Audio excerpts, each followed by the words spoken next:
Hong Kong movie. I Am the Black Dragon King Part 1. In the New Territories, along a secluded road leading to the countryside, 3 sleek black luxury cars sped through the night. The middle car's window rolled down, revealing a young man in his early 20s. Handsome, standing over 1.8 meters tall, he gazed at the scenery outside. Despite the late hour, the bright moonlight and the soft glow of fireflies illuminated the surrounding flora, casting a mystical charm distinct from the daytime. As he looked up at the moon, the scene was picturesque, yet Chen Hailung found himself lost in memories. Once, he had been a promising young professional in the 21st century. Fresh out of college, he joined a listed company, swiftly climbed the corporate ladder, and was earning nearly $1 million annually. But fate took a cruel turn. One night, while celebrating a major business deal over drinks with his boss and a client, things spiraled out of control. His boss, heavily intoxicated, insisted on driving, an act that led to a tragic accident. The next time Chen Hailung opened his eyes, he found himself in a world inspired by classic Hong Kong movies. In this new reality, he had assumed the identity of a powerful figure, the leader of Helian Sheng's New Territories division. Nickname, Wealth Dragon. Having been a devoted fan of Hong Kong cinema, he knew that this world was filled with danger, corruption, and power struggles. Survival demanded one of 3 things: money, power, or influence. Without any of these, one was doomed to scrape by, collecting petty protection fees like the low-level gangsters on the streets. Physically, Chen Hailung was strong. His dedication to fitness in his past life had carried over, but he had little interest in the reckless violence of gang life. As the saying goes, a brute who only knows how to fight will never rise above his station. Without intelligence, even a carp will never leap over the dragon's gate. This principle applied even at the level of a hall leader. The key to true power wasn't brute strength, it was strategy. Only by climbing to the top could one avoid being a pawn in someone else's game. For Chen Hailung, brains mattered more than fists. Money wasn't everything, but without it, survival was impossible. After taking charge of the New Territories, he focused on business, amassing wealth through lucrative smuggling operations into the mainland. Among all of Helian Sheng's hall leaders, he wasn't the fiercest fighter, but he was undeniably the richest. And in this world, wealth commanded respect. "Boss, we've arrived." The driver's voice pulled Chen Hailung from his thoughts. He nodded. "Let's go." Stepping out of the car, he was flanked by a group of his men. Their destination was a desolate, overgrown wilderness, a place so remote that even birds barely nested here. After walking a short distance, the faint outline of a rundown warehouse emerged from the darkness. It had clearly been abandoned for years. This was the meeting point. As soon as they reached the entrance, the warehouse doors swung open from the inside. Several men stepped out, all wearing black vests, their hands resting near the firearms holstered at their waists. Their eyes darted around warily, ever alert.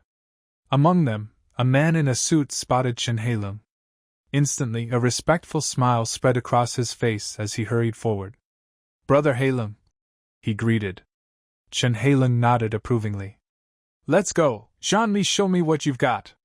"Yes, Brother Hailung," Jean-Mi responded, leading the way. Jean-Mi had once been a mere foot soldier under Chen Hailung but had risen through the ranks thanks to his keen business sense. Having watched Hong Kong films in his past life, Chen Hailung had known Jean-Mi's potential early on and promoted him. It had been a wise decision. Jean-Mi had helped expand their smuggling business to an unprecedented scale. Inside the warehouse, stacks of cargo crates were piled high. Chen Hailung nodded in satisfaction before turning to Jean-Mi. "How's the latest batch of goods?" Jean-Mi's face lit up with excitement. Holding up 8 fingers, he grinned.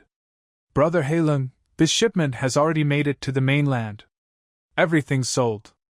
80 million in profit." Chen Hailung smirked. "Good. And the next shipment?" "It'll be here soon," Jean-Mi assured him. "We already have buyers lined up. I'm finalizing the deals now." "All right, I'll leave it to you." Chen Hailung was pleased. "Let me see the books." "Of course, Brother Hailung. This way." Jean-Mi led him to the warehouse office, where he handed over the financial records. Flipping through the ledgers, Chen Heilung's eyes gleamed at the sight of the massive profits. The numbers weren't just figures, they were real money flowing into his pockets. At that moment, a mechanical voice suddenly echoed in his mind. System detected. The host has successfully adapted to the world of Hong Kong cinema. Activating the Beast system. Newbie rewards, 10-fold increase in physical strength. Absolute loyalty from Black Tiger's leader. Do you wish to claim? Yes, Chen Heilung answered without hesitation. A system, it was a time travel cliché, but a welcome one. As soon as he confirmed, a surge of heat spread through his body. The sensation lasted a full 15 minutes before fading. Chen Heilung clenched his fists. He could feel the raw power coursing through his veins. Glancing down, he noticed the transformation. His muscles had grown even more defined, his strength amplified beyond human limits. To test it, he grabbed a steel pipe from the table, gripping both ends tightly. With a simple twist of his hands, the solid metal bent like soft clay. Seeing this, a satisfied grin spread across his face. Before, he had relied on intelligence over brute force. But now he had both. Even if he hadn't cared for fighting before, with this newfound strength, he could take on 10 or 20 gangsters at once, and leave them in the dust. After being strengthened by his body, the system's voice continued to ring in Chen Heilung's mind. Summon the Black Tiger leader who is 100% loyal. In Chen Heilung's mind, an image suddenly appeared. It was a tiger with mostly black hair, a majestic body, and exposed sharp teeth and tusks. The tiger is known as the king of beasts. Among animals, it enjoys a high reputation in the world. However, such a fierce tiger that appears in Chen Heilung's mind can be said to be the king of kings. Not to mention humans, even if they can fight off 5 lions in one breath, they may not be the opponent of such a black tiger. If those short mules on the street faced him, even if 100 people came without firearms and only gave them steel pipes and the like, no one would dare to face him. With such a fierce tiger who can be 100% loyal to him, Chen Black Dragon couldn't help but feel excited, but soon fell silent. The ferociousness was ferocious enough, but the problem was that he couldn't usually take such a tiger around, right? Not to mention outsiders, I'm afraid everyone would be afraid. Then at this moment, the sound of the system continued to sound. System introduction: Black Tiger Leader. The leader of the Black Tiger is equivalent to the boss among the tigers, possessing extraordinary power. The host can choose to summon it and transform it into a human being. Incarnate? Transformation. Chen Heilung chose without hesitation. If he had a human form, even if he looked a little more fierce, he would not cause as much noise as leading a tiger out. The voice fell in front of Chen Heilung, but the same sound appeared in his mind. The phantom of the tiger. Then, the phantom gradually transformed into a human being and turned into a real state, appearing in front of Chen Heilung. He has yellow skin, is nearly 2 meters tall, and can vaguely see the mark of a king on his forehead. After the tiger successfully transformed, he took steps, walked to Chen Heilung, and shouted respectfully, "Master." It also has a certain amount of intelligence, and the system really doesn't deceive people. Chen Heilung was overjoyed. He looked at the tiger in front of him, and was very satisfied. He nodded and said to him, "You don't need to call me master. From now on, just call me Brother Heilung. You don't have a name yet, let me think of one for you. From now on, you will be called Black Tiger King." "Yes, Brother Heilung." The Black Tiger King agreed. "Brother Black Dragon." At this time, Jean-Mi opened the door and shouted something anxiously inward. Just as he was about to continue talking, he suddenly saw the extremely eye-catching Black Tiger King with a height of 2 meters. He couldn't help but ask, "This yes?" Chen Heilung introduced to Jean-Mi. "His name is Black Tiger King, you can just call him Black Tiger. It's the double red stick I recently received. He was working for me outside just now, so you didn't see it." Jean-Mi nodded when he heard the words. Although he had doubts, he must have chosen to believe Chen Heilung's words. he was able to go from a short meal to his current position, all because of Chen Heilung's help. For Chen Heilung, Black Dragon, Jimmy only has gratitude and respect. Okay, Jimmy, what do you want? Chen Heilung asked Jianmi. Immediately, Jianmi came back to his senses and hurriedly said to Chen Heilung, Brother Heilung, I just received a call from my subordinates. That Wei Yi from Xian Mountain owed us a loan last time. The payment is tens of millions. This time I sent someone to collect it, but he still didn't pay. It seems that this old guy intends to continue to default on his debts, and no longer wants to give us face. What? Hearing this, Chen Heilung also became angry and couldn't help but curse. This old guy, how dare you drag my money? At the same time, the system's voice sounded in Chen Heilung's mind. Baisho's system releases tasks, shows strength and get back the payment. Mission reward, 100% loyalty of the 20 tiger servants of the Black Tiger leader. When Chen Heilung heard the task issued by the system, he was immediately overjoyed. This really kills two birds with one stone. Although Chen Heilung doesn't like fighting and killing, after all, there is a saying that harmony makes money. If you want to make money, you can't spend all your time with others. Fighting can only be about spending money instead of making money. On the road, Chen Heilung is also relatively gentle about the arrears of payment. After all, the goods in his hands are very big, and he can't afford so much money at the same time. But that doesn't mean Chen Heilung can endure it. I can let you owe one more week, but it doesn't mean I can let you owe one more month. If you delay and want to default on the debt, Chen Heilung will let the other party. He knew that he was able to sit in the position of the leader of the New Realm Hall, relying on more than just his business skills. He used ruthless means, which would definitely make the other party pay the price he deserved. Boom. Chen Heilung slammed the table with his big hand, making a crisp sound, put away the account book, frowned and said, This old guy really doesn't know how to live or die. For 10 million yuan, I gave him a month, and it's already. It's very honorable to him. But since he doesn't give me face, don't blame me for being ruthless. Account for meters. Brother Heilung, what are your orders? Jianmi replied immediately. Chen Heilung said to Jianmi, Go and investigate for me. Where is Mr. Wei? Yes. Jianmi immediately replied and acted according to Chen Heilung's instructions. After a while, Jianmi came back and reported, Brother Heilung, I asked someone to investigate. Mr. Wei will go to his tea house tomorrow. Collect the bill at Xiun Mountain. Hearing this, Chen Heilung nodded and said to Jianmi and the Black Tiger King on the side, Jianmi, take the Black Tiger King over tomorrow and bring me this powerful man. Do you really think my money is so easy to default on? After hearing Chen Heilung's words, Jianmi immediately nodded and agreed. Okay, Brother Heilung. Jianmi is the same as Chen Heilung.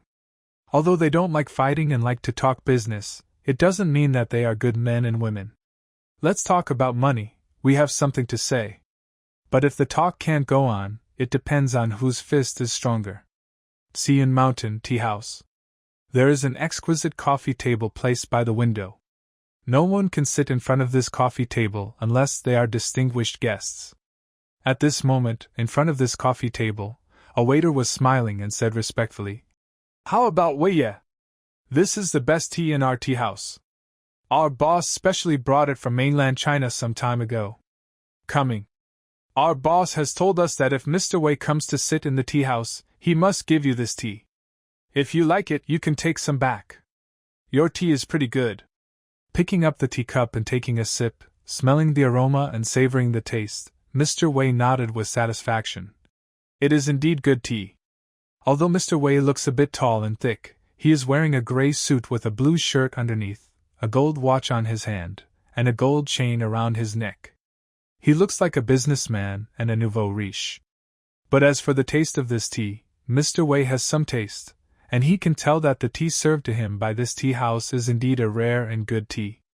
Thank you for your compliment, Master Wei. I will get you some tea later. The waiter responded with a smile on his face. After Wei Yi took a sip of tea, he put down the teacup, waved his hand to the waiter and said, Tea is not in a hurry, where is your boss now? It was agreed upon to collect the amount once a month, but this account cannot be ignored. Of course, of course. Hearing what Master Wei said, the waiter immediately responded and said quickly, Master Wei, our boss has gone out recently and is not in the tea house. Of course, we will not drag your account, Master Wei. The monthly figures are will pay, the waiter said, taking out a stack of thick envelopes from his pocket, which naturally contained money, and handed it to Mr. Wei. Here, Mr. Wei. Kindness. Master Wei took the envelope, just touched it, didn't even open it, and said, There seems to be something wrong with this amount. Do you think I'm confused? No, no, no. The waiter waved his hand quickly. Master Wei, our boss's business has been difficult recently, and he only has this money on hand, but he is currently discussing a business. If the negotiation is successful, he will definitely be able to make up for this amount next month. Please also ask. Mr. Wei, please relax for a few days. Okay, I, Mr. Wei, am also an easy talker. Remember to make up for it next month. Mr. Wei put the envelope into his pocket, patted the waiter on the shoulder, and reminded him, Bring me some tea. Yes. The waiter immediately went to take care of it. After the waiter left, Mr. Wei continued to sit at the table and sip tea. At this time, a man with tattoos on his body, tall and thick, and the beard on his face was not clean. Appearing here, it was very out of tune with the quiet atmosphere of this tea house. And this person was Niu, the leader of Master Wei's men. He walked up to Master Wei with a slightly panicked expression and reported, Master Wei, Brother Zhanmi from Lianxin came again to press for payment. This time I asked someone to send them away. Mr. Wei, we have been delaying this payment for a long time. Wouldn't it be bad if we keep delaying it like this? Niu is a little worried. Master Wei is one of the top forces in Xiyun Mountain, but this does not mean that Chen Heilong is weaker than them. After all, Chen Heilong has a lot of money. Even if they don't take action themselves and just use money to throw it at them, it will be a loss. It can flatten their Xiyun Mountain. If it takes too long, trouble may occur. However, Wei Yu was not concerned about Niu's worries. He took a sip of tea, waved his hands, and said with an indifferent expression, What are you afraid of? That guy, Ke Shenlong, has a lot of money. Is he still short of me by 10 million?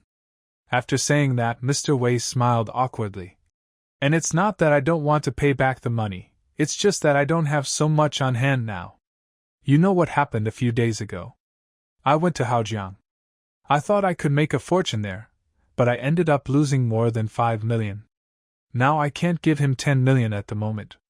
Anyway, everyone is out to fool around. I can escape the monks but cannot escape the temple. I will pay back the debt sooner or later. What's the point of dragging it out for a day or two? There's no need to be afraid. No matter what happens, can they still chop me to death? How long have I been working with that god of fortune dragon? Hearing what Master Wei said, Niu felt reassured. It can be said that the emperor is not in a hurry, but the eunuch is. After drinking tea, Master Wei asked Niu to prepare his car and left the tea house. He was about to go back. Just as Wei Yu was about to get in the car, suddenly, a van stopped in front of his car. Hey, the guy in front of you, move the car. After the words fell, the other party did not move the car, but opened the door. Directly from above, the Black Tiger King came down with dozens of young men wearing black vests. Each of them carried swords, guns and sticks in their hands, and took Wei Yu as the car was surrounded. Call someone quickly. When Master Wei saw this situation, he quickly shouted to Niu beside him. But it was a pity that it was too late. Even if his Niu was powerful, he was still outnumbered and was quickly subdued by the opponent. And Master Wei looked at the Black Tiger King standing in front of him. The 2-meter-tall man stared at him from top to bottom. Wei Yu was so frightened that his heart skipped a beat. After reacting, he hurriedly got into the car and closed the door. But his actions were completely useless. The Black Tiger King stretched out his big hand and tore the car door down as easily as tearing up a newspaper. Then he stretched out his hand and lifted Mr. Wei out like a chicken. You are Mr. Wei? Seeing this, Lord Wei trembled even as he spoke. You, who are you? The Black Tiger King held Wei Yi with one hand, and knocked down the younger brother who came to rescue him with the other hand. After taking him into the car, he called his younger brother back and said to him, "Our boss wants to see you." "Your boss?" Mr. Wei said tremblingly. "Who is your boss?" The Black Tiger King said coldly. "He Lianxing's god of wealth dragon, do you understand?" "Brother, what should we do?" The younger brothers around him asked in Neo. Seeing their eldest brother, Master Wei, being kidnapped like this, these younger brothers are now at a loss and don't know what to do. The brothers around them are being kidnapped. It is common for them to leave, or one of their eldest brothers is kidnapped. But on the road, the eldest brother is kidnapped in front of others, which is something they have never experienced before, leaving them not knowing what to do next. Action. Everyone turned their attention to Neo as the leader. Now Neo is completely their backbone. It is up to him to make the decision. Ahem. Neo got up from the ground and coughed twice. When the Black Tiger King was arresting people, Neo and his boys stepped forward to stop them, but they were all knocked down by the Tiger King alone. Those boys, it's all okay. It should be said that because these boys are just trash, the Black Tiger King knocked them down with just a touch. On the contrary, Neo has a majestic figure. Although he is not 2 meters tall, he has the height of 8 meters or above made the Black Tiger King subconsciously use more strength. With the Black Tiger King's power that can tear the car door like a newspaper, even if it is just used a little more, it will be a huge impact for Neo.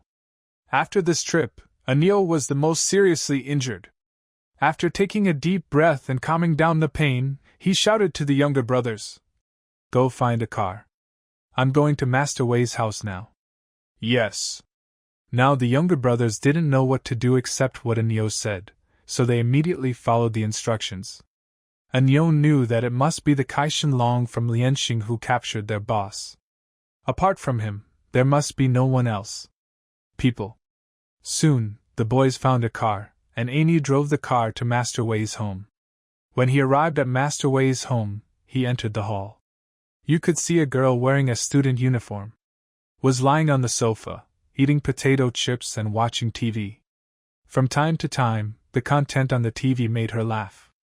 At this time, Kern was different from the one in the movie.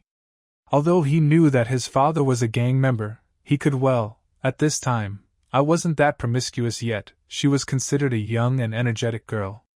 Mississippi. After entering the hall, Neo called out. "Ah." Ken, who was focused on watching TV, was startled by Neo's strange voice. He turned his head and saw that it was Neo. He patted his chest and complained. "It turns out to be Uncle Neo. Why are you making weird noises?" "Well?" At this time, Neo was still in great pain. After taking a deep breath, he said to Ken, "It's not good, miss, something happened to Mr. Wei." "Dad, what happened to him?" "What will happen to him? Will he be cheated by a woman?" At this time, Karen said a little carelessly. "After all, the father of this family is a well-known figure in Siyun Mountain. People like him will get into trouble, but Karen will not think about it." Mississippi. Neo shouted something, which made Karen think about it, and continued. "Miss, this matter is true. Mr. Wei was in arrears with the payment of 10 million yuan and had an affair with the leader of Lianxing New Territories, Kaishan Longba. He was captured. If Master Wei is not found quickly, someone may die. However, with our current strength, we are simply not as good as the god of wealth dragon. I don't dare to make a decision casually, and I don't know what to do, so I can only come to you, Mississippi." Hearing what Neo said, Karen finally knew that something was wrong, and there was a slightly panicked look on his pretty face. But he probably forced himself to calm down quickly, as the saying goes.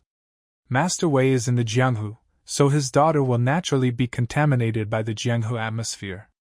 This is absolutely unavoidable. And in this regard, Wei Ye does not avoid it. Sometimes he will talk about Jianghu at home, even in front of his daughter.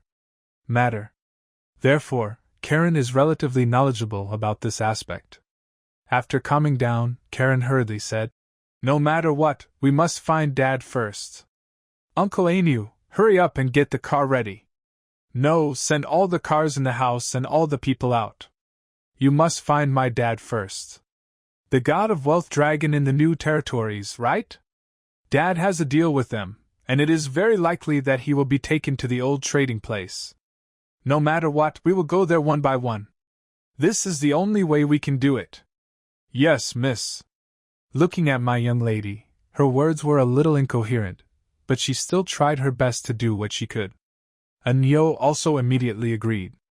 After all, there is no better way now. On the other side, in a warehouse in the new territory's middle. Let me go! Let me go! Master Wei shouted loudly, but all he did was useless. Stop shouting, Mr. Wei, no one here can hear you. Jean-Mi walked out from behind Master Wei. At this time, Master Wei was tied to a chair and could not move. Walking to Master Wei, Jean-Mi asked aloud. Master Wei, our boss is looking for you. I just want you to pay back the money. If you are willing to pay back the money now, we can let you go immediately and let things be forgotten in the future. But if you don't pay back the money and play tricks on us, you should also know the rules of the road. Hearing this, Mr. Wei shouted, I don't have that much money now, so I can only hold off for now. Behind him, Chen Heilung's voice came into his ears. That's just playing tricks on us. Hang him up and beat him. Yes. The younger brothers immediately followed the instructions, dumped Wei Yi, picked up the stick and waved at him. Wei Yi screamed. Stop fighting, I really don't have that much money, I only have 5 million in my hand. And I gambled away the 5 million and lost. Even if you kill me, you still won't come. When he heard this, Jean-Mi's face turned ugly, and Chen Heilung's face also darkened. I don't care about all your excuses, I just want money. No one can take my money and not pay it back? If you don't have money, just use your hand to offset it, which is barely enough to offset your 5 million. No! After hearing what Chen Heilung said, Wei Yi loudly begged for mercy. No matter who it is, hands are too important. What's more, for a person like him who is wandering around the world, if his hands are blocked, then in the future he is just a loser. When the time comes for Mr. Wei, he is really not far from death. If you want to keep your hand, take money. If you don't have money, don't talk. Chen Heilung snorted coldly. Chop off his hand for me. Yes. The Black Tiger King received the order and immediately responded. He went to put down the hanging Mr. Wei. During this period, Mr. Wei struggled to escape, but his efforts were in vain. The Black Tiger King pinned him down. In front of a half-height wooden box, he forcibly pulled his 2 hands out, pressed them on the box, and motioned to the younger brother on the side, asking him to use the ridge of a knife to strike Wei Yi's hands. At this moment, outside a younger brother came in and said something in Jean-Mi's ear. Jean-Mi came to Chen Heilung again and said, Brother Heilung, something's wrong. Wait a moment. After Chen Heilung stopped the Black Tiger King's movements first, he said to Jean-Mi, Say it. Jean-Mi said, Just now there was news from outside that Ken, Wei Yi's daughter, came here and said she wanted to see Brother Heilung. What should I do? Brother Heilung, do you want to meet? Could it be that by asking Qin to come in, she was asking her to watch her father's hands being chopped off? Although they were from mixed society, what they did was not a good thing, and of course they didn't have any bad taste like this. Therefore, the decision-making power is in Chen Heilung's hands. If he wants to meet, he must discuss it with the other party. There is still room for recovery. If he does not meet, he will take away Wei Yi's hands for 5 million and give the remaining 5 million. Take 1 million back to pay off the debt. Chen Heilung pondered for a moment. After all, although he said that he could remove the other party's hands to compensate for 5 million. But it is useless to take the other party's hands. In this case, it is better to let the other party come in. Let's see what result the negotiation can produce. Immediately, Chen Heilung said to Jean-Mi, Let her come in. Yes. Jean-Mi agreed, and immediately ordered the younger brother beside him to bring the person in. Soon Karen walked in. Because she was in a hurry, she was still wearing student clothes, with a pure face, and the freshness of a young girl. Feeling It can be seen that Karen's face is a little scared for this dark and unfamiliar environment, but she still pretends to be calm. However, when she walks, one step turns into half a step, as if she walks any more, she will be paralyzed. Enduring General. Are you Mr. Wei's daughter? After seeing Karen, Chen Heilung asked aloud. Yes. Maybe he heard the voice and cast his eyes on Chen Heilung. And at the next moment, Ken's face turned red. This girl is really a bit crazy. Even in the current situation, but after seeing Chen Heilung's handsome face, he was immediately confused. But soon, Karen reflected it, and the look of fear returned to his face. After all, no matter how handsome Chen Heilung is, but after all, he is the big brother in society. The aura he exudes makes Karen a little uncontrollable. Let my dad go. Ken mustered up the courage and said tremblingly. Chen Heilung smiled when he saw this. Why, your father owes 5 million and is unwilling to pay. Now I have to tie his hands to pay off the debt. You just came over. When I finish holding his hand, you can take him back so as not to trouble my people. After Chen Heilung finished speaking, he nodded and signaled. When Ken saw this, he immediately said in horror, No, no, I beg you not to touch my father's hand. Everything else is easy for us to say, don't do anything. Let my dad go. As long as I can give, I will give him anything. Can you give me anything? Chen Heilung said lightly, looking at Karen with a little amusement in his eyes. You can keep your dad if you want, then you can follow me in the future and mortgage you to me.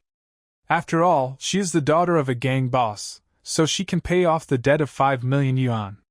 Hearing this, before Ken could say anything, Wei Yi immediately shouted.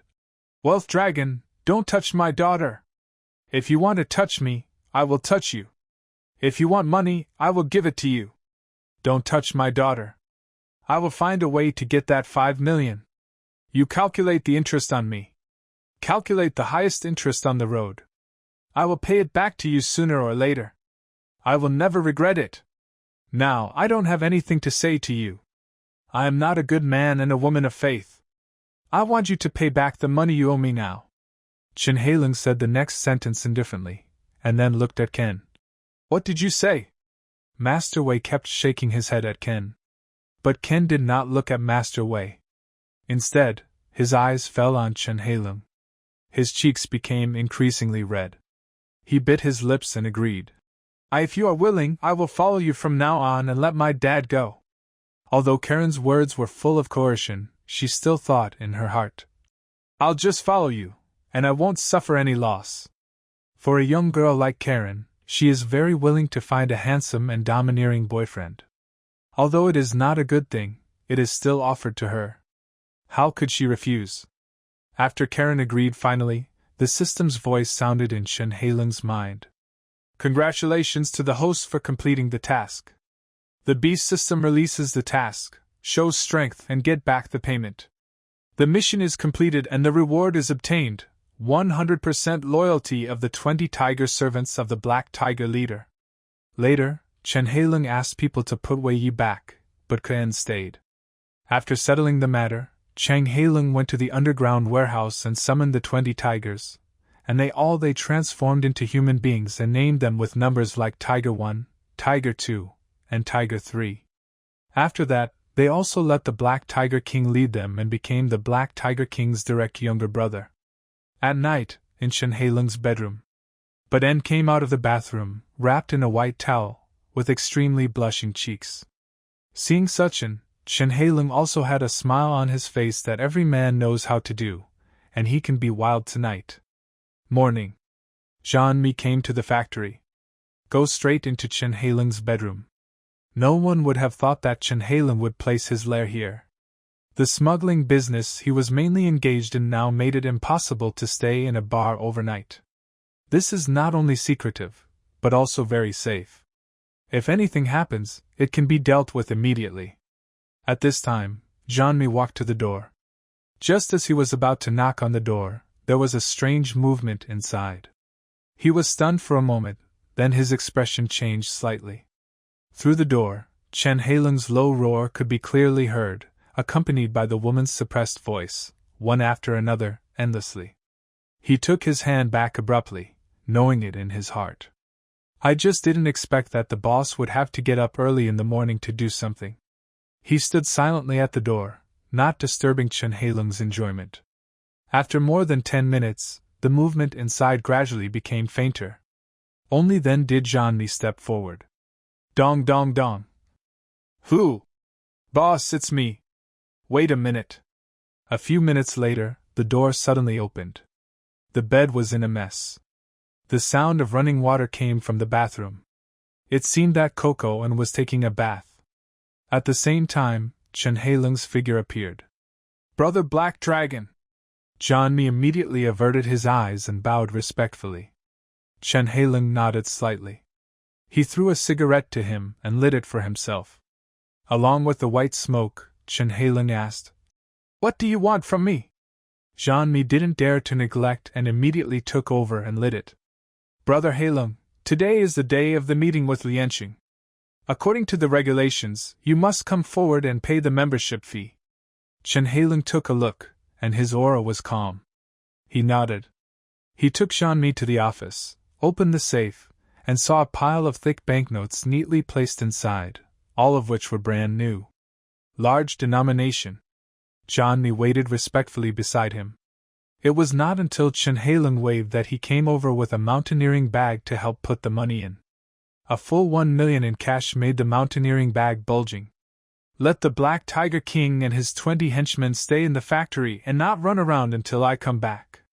Before leaving, Chen Heilung gave some more instructions. After everything was handled properly, Chen Heilung took Zhanmi and left the factory. At the same time, Dumbledore's tea house. This is also the headquarters of He Lianqing. A lot of people have gathered at this moment. Ale and Big D brought people over one after another. Today's meeting is very important, and no one dares to miss it. That is breaking the rules on the road. Everyone was talking about it. At this time, Ale saw Chen Heilung coming over and immediately nodded. With a smile on his face. Are you here? Kindness. Chen Heilung also nodded in agreement, but was not fooled by the other's amiable appearance. He knew that this boy was an old bastard. He was someone who would smile at you in front of others and stab you in the back. But Chen Heilung didn't take it to heart. Go up. Let's not offend each other, and just be nice on the surface. Suddenly, there was another voice next to us. Yo! Isn't this the God of Wealth Dragon? Come so early, just in time to pay your dues. Big D swayed over, with a domineering look on his face. He looked so familiar as he swayed around. Chen Heilung raised his eyebrows. He didn't say much, just nodded lightly in agreement. The three of them understood each other tacitly. They walked in together. At this moment, many people had gathered in the hall, which was very lively and filled with smoke. At this time, Dumbledore walked out from inside. The whole place immediately fell silent, and everyone focused on him. As the main figure in this meeting, Dumbledore's appearance meant that he got to the point. Some people even stood up to say hello very respectfully. Okay. Uncle Deng smiled and waved. He motioned for them to sit down. Then he asked his men to serve tea. For a while, the scene gradually became serious. After a few simple greetings, Uncle Deng coughed lightly. Everyone, you must already know the purpose of coming here this time, right? There are state laws and regulations. Although all brothers have been working hard during this period, the rules established cannot be broken. The dues that should be paid cannot be less. As soon as these words came out, everyone was silent. Everyone knew it well. No matter how beautiful Uncle Deng's words were, he still had to see the money. Otherwise, try to see his face turn against him. Upon seeing this, Ale was the first to stand up and express his position. I should pay 500,000 yuan this month. I have already prepared it. Please click on it. As he said that, the men behind him threw a backpack directly on the table. Dumbledore glanced at it and said nothing. He just wanted to see the attitude of others. Although Big D was arrogant, he really didn't dare to do it in front of Dumbledore. Presumptuous, since Ale has taken the lead, he can't sit still. He winked at his subordinate Chang Mao. This time our income is pretty good, and we have a membership fee of 800,000 yuan to pay. The corners of Deng Bo's mouth raised slightly. A look of satisfaction flashed across his face. Then he started bragging. When he put the dues on the table, everyone laughed. Damn it, you're sitting in a restaurant after all, why do you spend so much money? Sending beggars away. It's as if he's on fire. It can't be helped, and you should know that. Chuiji looked at Uncle Deng helplessly. His business was really not going well, and the 200,000 he could bring out was already his limit. Seeing this, Uncle Deng remained silent. He actually knew how much he could give out, so he knew it. He didn't lie either. Unknowingly, it was Chen Hailing's turn. For a moment, everyone's eyes turned to him. Wealth Dragon, how much do you plan to contribute? If it's any less, you'll be an embarrassment to everyone. Everyone looked like they were just watching the excitement. Even Uncle Deng showed a curious look. He knew everyone else, but Chen Hailing really couldn't tell. Chen Hailing didn't waste any time and waved directly. John. Me threw the stuffed mountaineering bag on the table. There are 1 million here, that should be enough, right? Dummer nodded with satisfaction. It has to be your boy. The rest of the people looked at the bulging hiking bag. Although they were envious, they were not surprised. After all, Chen Hailing's business was very profitable, otherwise he would not have been nicknamed Keishenlong.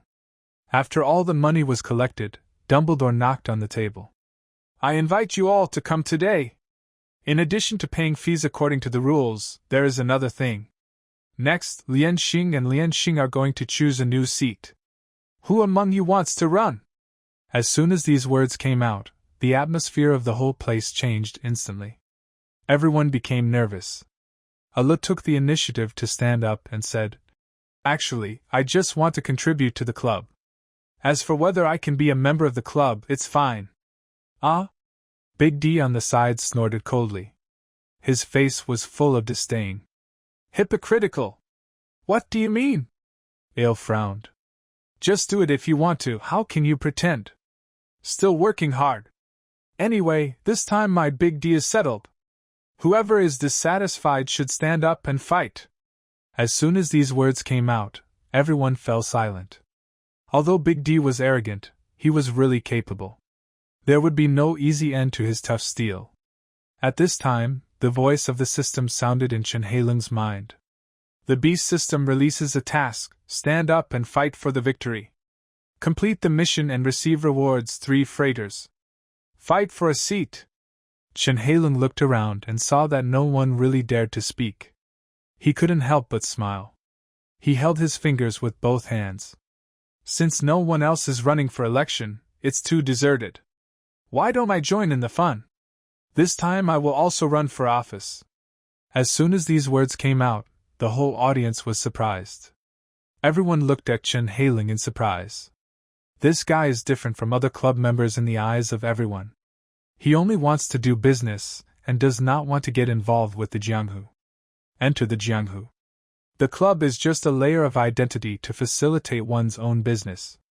Competition for a seat depends on fists. Everyone knows that Chen Hailing is not good at fighting. Why does he suddenly want to be a seat this time? Even Uncle Deng was a little surprised. Black Dragon, are you sure? You can always give it a try. Seeing that he had made up his mind, Uncle Deng didn't say anything more. He nodded. In this case, let's choose one of the 3 of you to sit in the hall. The specific matters will be decided later. Let's adjourn the meeting. Everyone was talking about it. They walked out of the club one after another. Big D came to Chen Hailing arrogantly. God of Wealth Dragon, since you want to do business well, why do you get involved in sitting in the restaurant? It would be fatal to sit in the restaurant. You better be careful. Chen Hailing twitched his lips. His face was indifferent. It's not certain who will die, right? Maybe it's you? Then we'll see who has the tougher skills. After saying that, he took Shanmi into the car and left without looking back. He Lianqing is elected once every 2 years, and any regional speaker who feels qualified can participate in the election. Originally, Chen Hailing had no such idea. Although his business was doing well, he was still lacking in other aspects compared with those veteran talkers who had been in business for a long time. Apart from anything else, the number of people under his command alone is not enough. The only person under him who can be considered as a talented person is Jean Mitzi, and Jean-Mi is more like a white paper fan than a red stick. He is better at planning layouts rather than grabbing territory with a knife. If it were in the past, he would just wear He Lianxing's skin and go about his business with peace of mind and not think about anything else. But things are different now. With the system at hand, and the ability to summon powerful subordinates like the Black Tiger King, I naturally want to sit in that position and experience it. What's more, this is a task given by the system, 3 freighters. There is no reason for him to give up in vain. Chen Heilung sat in the back seat of the car and smoked a cigarette with his eyes slightly squinted. After carefully thinking about the relevant interests in his mind, he said to Jean Mitzi, who was sitting in the passenger seat, "Jean-Mi, you can contact me later. Arms dealer, buy a batch of arms. Boss, do you want it?" Jean-Mi wanted to speak but stopped talking. Big D and Lin Huila are not good rivals. Since I came out to choose, I am determined to get that position. Chen Heilung looked out the car window and said with deep eyes, "Yes, boss." He Lianxing Main Hall is not too far away from Chen Heilung's place. It took less than 20 minutes to reach the destination by car. After Jean Mitzi sent Chen Heilung upstairs, he returned to his office. Hong Kong Island, although there are many arms dealers, not many are reliable. Jean Mitzi contacted Johnny Wang, who is entrenched in the East Sim Sha Sui area. Johnny Wang is an arms dealer who has just emerged in the past 2 years. He is cruel and has many evil ways. Looks like a careless spendthrift, but his methods are extremely ruthless. However, in business, credibility is still important. As long as the money is in place, he can get it for you no matter what you need. Jean Mazai used to talk to he had done business before, and the cooperation was quite pleasant, so after getting the boss's order this time, he wanted to buy another igniter from him. Which one? As soon as the call was connected, Johnny Wang's slightly domineering business came from the other end. "It's me, Jimmy Zai." "Oh, Jimmy, are you calling to buy something from me?" "I need a batch of firearms, heavy firepower," Jean Mitzi said. "Heavy firepower, how much do you want?" "Semi-automatic, grenades, sprayers, and preferably 2 grenade guns." "Wow, are you going to rob the treasury? You actually need such strong firepower?" "You don't have to worry about what I want to do, just tell me if you have it there." "Yes, I definitely do, but you also know my rules, pay the money and deliver the goods, no credit." "Don't worry, I won't miss your money. This is what my boss, Brother Heilung, needs. Prepare 10 million goods for me." Hearing that it was Chen Heilung who needed it, there was no hesitation on Johnny Wang's side.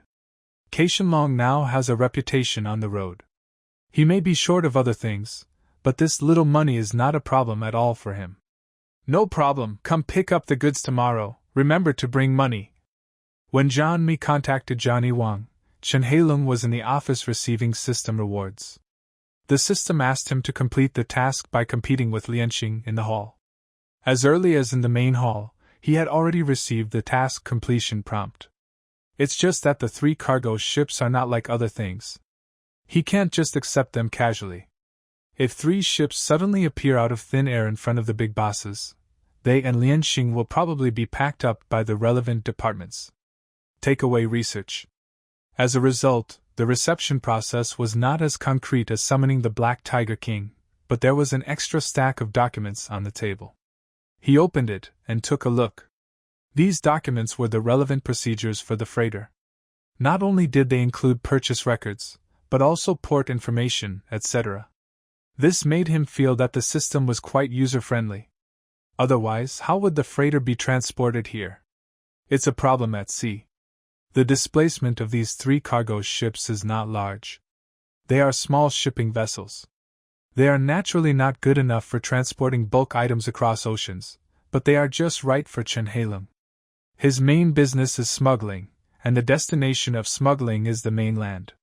Given the distance from the mainland to Hong Kong Island, This kind of cargo ship with a small displacement and shallow water is more suitable than a large cargo ship. Before this, he did not have his own cargo ship, so he rented other ships for smuggling.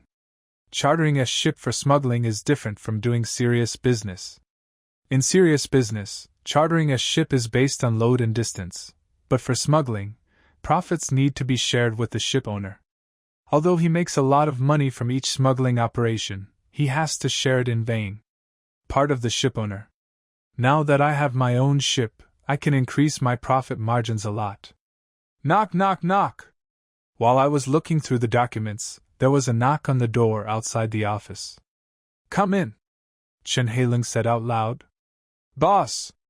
John Meetsy, who pushed the door in, nodded slightly and said respectfully. Has the arms matter been settled?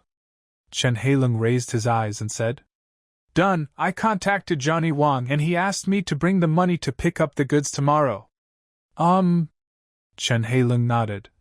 Remember to bring a few more boys there. Be careful not to let others take advantage of you. Yes, boss. You just happened to be here. Wait and receive this. As Chen Heilung spoke, he pushed the document in his hand in front of Jean Mazai. Jean Mazai picked up the document and looked at it with curiosity, and his eyes suddenly widened. He didn't expect that the boss would be so generous and buy it right away. 3 freighters were built. Although the displacement is not very large, the cost of building this kind of sea freighter is not cheap. The total cost of the 3 freighters would be tens of millions to win. Boss, did you just buy this? That's right. Chen Heilung nodded and said. It's not a problem for us to rent other people's ships all the time. Without our own ship, it's easy to be constrained by others. Later, you can go to the dock to take over these 3 cargo ships, and register a shipping company by the way. What's the name of this company? John Meetsy asked. Chen Heilung heard this and thought for a moment and said, Let's call it Heilung Shipping Company. Aren't all groups popular now? When you go to register a company, you can also register a Heilung group. From now on, we will own the industry. They all belong to the Black Dragon Group. Yes, boss. In a free trade port and financial city like Hong Kong Island, the procedures for registering a company are extremely simple. It only costs about 4,000 yuan to register a company. If you rush it, it can be done in less than a day. While Jean Mazai went to receive the cargo ship, the shipping company and Heilung Group have all registered. Originally, the transaction time agreed upon by Jean Meetsy and Johnny Wang was the afternoon of the next day, but due to a slight delay in setting up the freighter registration company, the transaction was postponed for a few hours. Johnny Wang didn't have any objections to this. After all, John Meetsy was not a big-time guy who didn't follow his footsteps. There was no need to fool him on this kind of thing. It was just a matter of waiting a few more hours. At about 8 o'clock in the evening, Jimmy Zai took a dozen of his boys to the trading location given by Johnny Wang. The trading location given by Johnny Wang is in the suburbs of the New Territories. The warehouse locations of arms dealers like him are extremely secretive, and they generally do not choose to trade near their warehouses. When Jimmy drove to the dirt road near the trading place, he saw 2 cars parked on the roadside in the distance, waiting for him. After the car stopped, Johnny Wang over there saw Jean Mi get out of the car first, and then got out of the car. At the same time as he got off the bus, 7 or 8 young men in black suits got out of the car and lined up on both sides. Brother Jimmy! You kept me waiting! Johnny Wang smiled and walked towards Jimmy Zai. I'm really sorry, something temporarily delayed me. John Meetsy shook hands and said, It doesn't matter. Did you bring the money? Certainly. John Meetsy snapped his fingers, and his younger brother immediately handed over the suitcase containing the money. The maximum denomination of Hong Kong paper is 1,000, and a stack is 100,000. 10 million is more than enough for a suitcase. Because they are both pretty good. Acquaintances are not as cautious as dealing with strangers. John Meetsy took out the money, and Johnny Wang asked his men to open the trunk. Then the 2 parties began to inspect the goods and money. Johnny Wang's vehicle trunk was neatly stacked with their various weapons, including more than a dozen AKs. Each one has just been unpacked, and you can still smell the smell of gun oil. In addition to the AK, Jean Nazai also wanted grenades, spray guns, and grenade guns. It's all equipped, not to mention an extra heavy machine gun. What do you think? This game should have enough firepower, Johnny Wong introduced with a complacent expression. PKM, a 7.62mm caliber light machine gun designed by Mauser, is drum-fed and has a rate of fire of about 600 rounds per minute. It can fire many different types of bullets, including ordinary bullets and armor-piercing bullets. If you go out and play with this, the steel plate will be punched through for you. Good. Jean Nazai nodded. Even a master like him who is not very keen on force can't help but want to play with this ferocious weapon. Johnny Wong saw what he was thinking. He suggested, "How about it, do you want to give it a try? The bullet is mine." Although this suggestion was very tempting, Jean Mitzi thought about it and decided to forget it. After all, this game would cause quite a stir, and he didn't want to cause any complications. "Forget it, I'll try something else."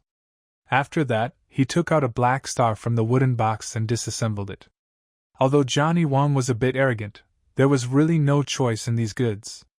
Every piece was almost brand new, and the barrel had no rifling. Any wear and tear. Randomly fired 2 shots to test the accuracy. I don't know how much better than the second-hand, third-hand, and fourth-hand products circulating on the market. While he was testing the gun and inspecting the goods, Johnny Wong's little brother also counted all the money. "Boss, no problem, 10 million real notes, with non-consecutive numbers." After hearing the younger brother's report in a low voice, Johnny Wong's smile became even brighter. "Sure enough, it's more convenient to do business with your big society. I've given you 30,000 bullets each for this batch of long and short guns. It's a gift.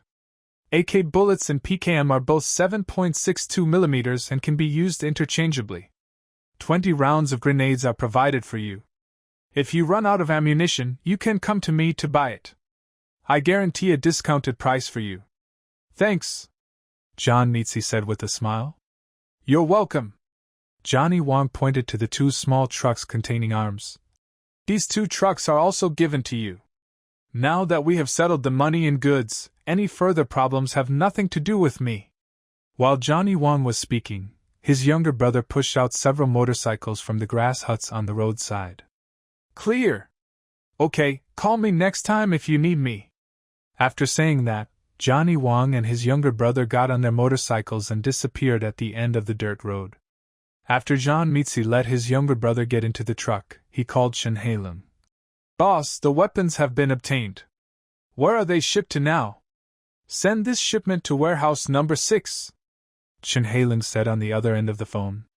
The number 6 warehouse that Chen Hailung mentioned is located near Yuan Long. It takes about half an hour to drive from here. Although this warehouse is not the closest to where Jean Mitzi is, it is the safest route. When Jean Mitzi arrived at warehouse number 6, 2 lights suddenly lit up at the door of the originally dark warehouse. After Jean Nazai leaned out half of his body to let the other side see him clearly, he saw someone coming out of the warehouse. Several boys in black came out of the door. "Brother Jean, please don't mind me for routine inspection," the younger brother said. Check it out." Jean Nazai nodded. The younger brother checked very carefully.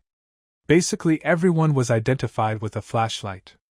After checking the person, he also opened the weapon box at the back and checked. Even the bottom of the car and other possible no hiding places were spared. After confirming that there was no problem, the boy who came to check made a gesture in the direction of the warehouse. Then, the warehouse door was slowly opened from the inside. After the vehicle drove in, the door was immediately closed. The 2 lights at the door were immediately extinguished. Looking from the outside, there was no trace of light coming out. "Boss!" Jean Mitzi got off the car and came to the warehouse office to report to Chen Hailung. "The goods have been brought back." Chen Hailung, who was sitting on the sofa, took a puff of smoke and said, "How is the thing? Have you checked it?" "I checked them all and found that they are basically new goods just leaving the factory." There is no wear on the rifling and the accuracy is excellent. Chen Heilung put out his cigarette butt and stood up and said, Let's go and have a look. When Chen Heilung came out, all the weapon boxes had been removed from the car by his younger brother. He opened one of them at will, and a brand new smell of gun oil hit his face. Like Jean Mitzi, Chen Heilung scanned it around, and was also attracted by the ferocious-looking machine gun. This thing is good, Black Tiger King, you go and try it. Hearing Chen Heilung's greeting, the Black Tiger King immediately stepped forward and picked up the PKM. This gun can be equipped with a tripod and used as a heavy machine gun. The entire gun is 1.2 meters long. The empty gun weighs 9 kilograms, which is much heavier than the AK. Double. The heavier the weight of the firearm, the more difficult it is to operate, especially in terms of aiming control. A single shot is fine, but if it is fired continuously, it will be difficult to hold down the muzzle. But this thing is nothing in the hands of the Black Tiger King. It feels like da-da-da-da. In an instant, more than 100 bullets were fired like water, but the impact point was firmly controlled by the Black Tiger King in the center of a circle the size of a palm. The gun was so accurate that even the boys next to it were dumbfounded. Not to mention the fact that it landed on a person. Even if it encountered a bulletproof vehicle, it would definitely have to make a hole to get out. Good! Chen Heilung said with satisfaction. John Mi, you divide these arms into several batches and store them in various warehouses in case of emergency. Yes, boss! John Mazai nodded. The transfer to the warehouse kept John Mitzi busy all night before it was completed. He divided those weapons into several batches and stored them in Chen Heilung's various warehouses. These warehouses are spread all over Hong Kong Island. No matter where something happens on Hong Kong Island, they can be guaranteed to get the weapons as soon as possible. After storing the last batch of weapons, John Mitzi came to a tea restaurant, ready to eat something and go home to catch up on his sleep. Unexpectedly, not long after he sat down, the phone in his pocket rang. I looked at the caller ID and saw that it was Tony from the UNN gang. What's wrong, Tony? What's the matter with calling me so early? Nothing to do, I just want to buy you a drink. Do you have time tonight? Johnny and Tony have known each other for more than a year, and they have had several contacts. Thinking that there was nothing to do today, Johnny agreed to come down and meet him in the evening. After dinner, he went home to catch up on his sleep and slept until the afternoon. After walking around the place, they went to the bar where Tony and he met. Tony started the UNN gang together with his 2 other biological brothers. All 3 of them were refugees from UNN who came to Hong Kong Island. At that time, due to the war and struggle in UNN, a large number of UNN people were worried about being persecuted and fled UNN through various channels. A large part of them fled to Hong Kong Island. In order to accommodate these refugees, many refugee camps were set up on Hong Kong Island. Because these refugees most people came by boat via waterway, so the refugee camp was known as the Boat People's Center. The 3 Tony brothers, together with their families, lived in the White Shek Boat People's Center at that time, located in Wu Kai Sha, on the peninsula of Sha Tin District. The Shek Shek Boat People's Center was a closed area. The refugees housed in the Boat People's Camp were treated extremely poorly, and had no freedom at all. In many ways, they were even worse than prisoners in prison. Due to various unfair oppressions, riots broke out in the Boat People's Camp. The 3 Tony brothers took their families from the refugee camp. Escape, that's when Jimmy met them. Although these 3 brothers have lived in the Boat People's Center for many years, they have never suffered any loss in showing off due to their excellent skills. The 3 of them don't look at all in appearance like UNN people are generally thinner due to geographical environment and other factors, and their per capita height ranks second from the bottom in the world. But among the 3 brothers, even the shortest eldest brother, Asa, has a certain height. He looks like 76 meters tall, and the 3rd child, Ahu, is even more muscular. Brother Jean-Mi! Seeing Jimmy arriving, Tony immediately greeted him with a smile. Where are your brother and Ahu? Why haven't you seen them? John Mitzi asked. Ahu went to the bathroom, but my brother wasn't dancing on the dance floor, Following the direction of his finger, Jean Mazai saw Jia, who was wearing a black suit and was happily twirling around a foreign girl on the dance floor. Your brother's dancing skills are still so coquettish. Ha ha ha, he can also twist it a few times. Come on, let's drink ours.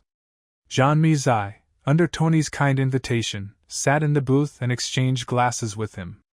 After drinking for 3 rounds, Tony said, Brother Jean Mazai, you are doing so well with the God of Wealth Dragon now.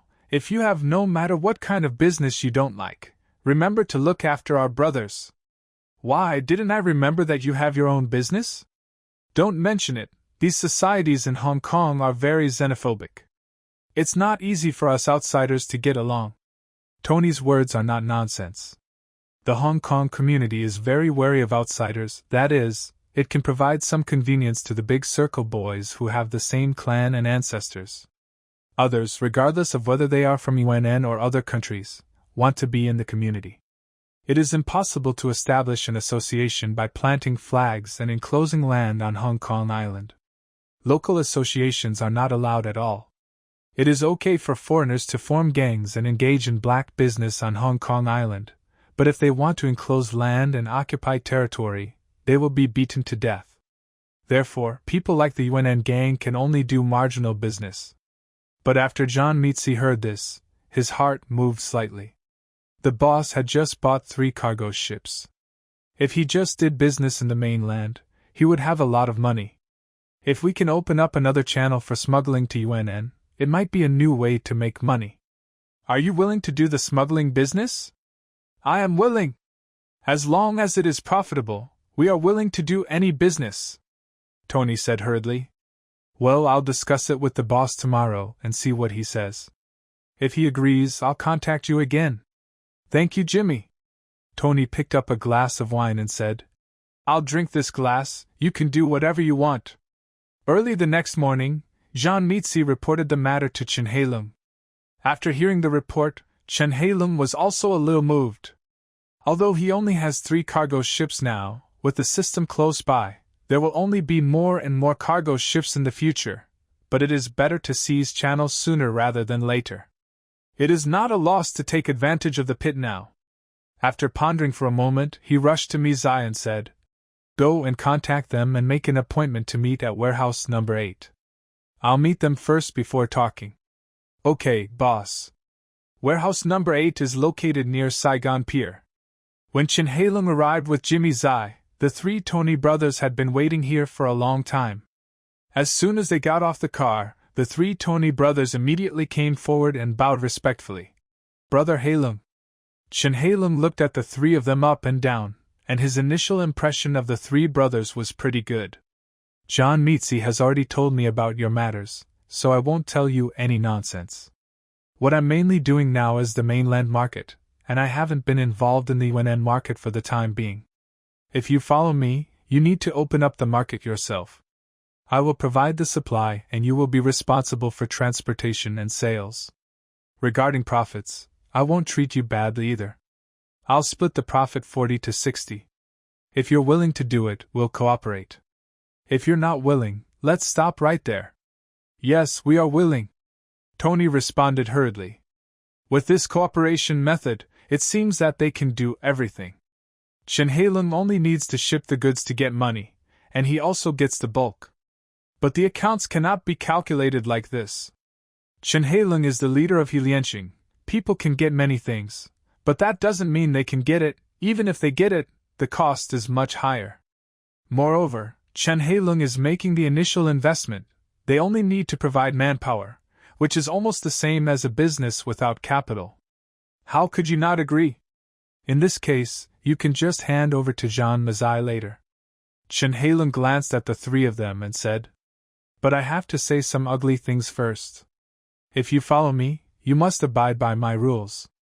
If you dare to do something behind my back, or engage in cheating, don't blame me for being unkind. No, Brother Hailung, don't worry, we will definitely abide by the rules.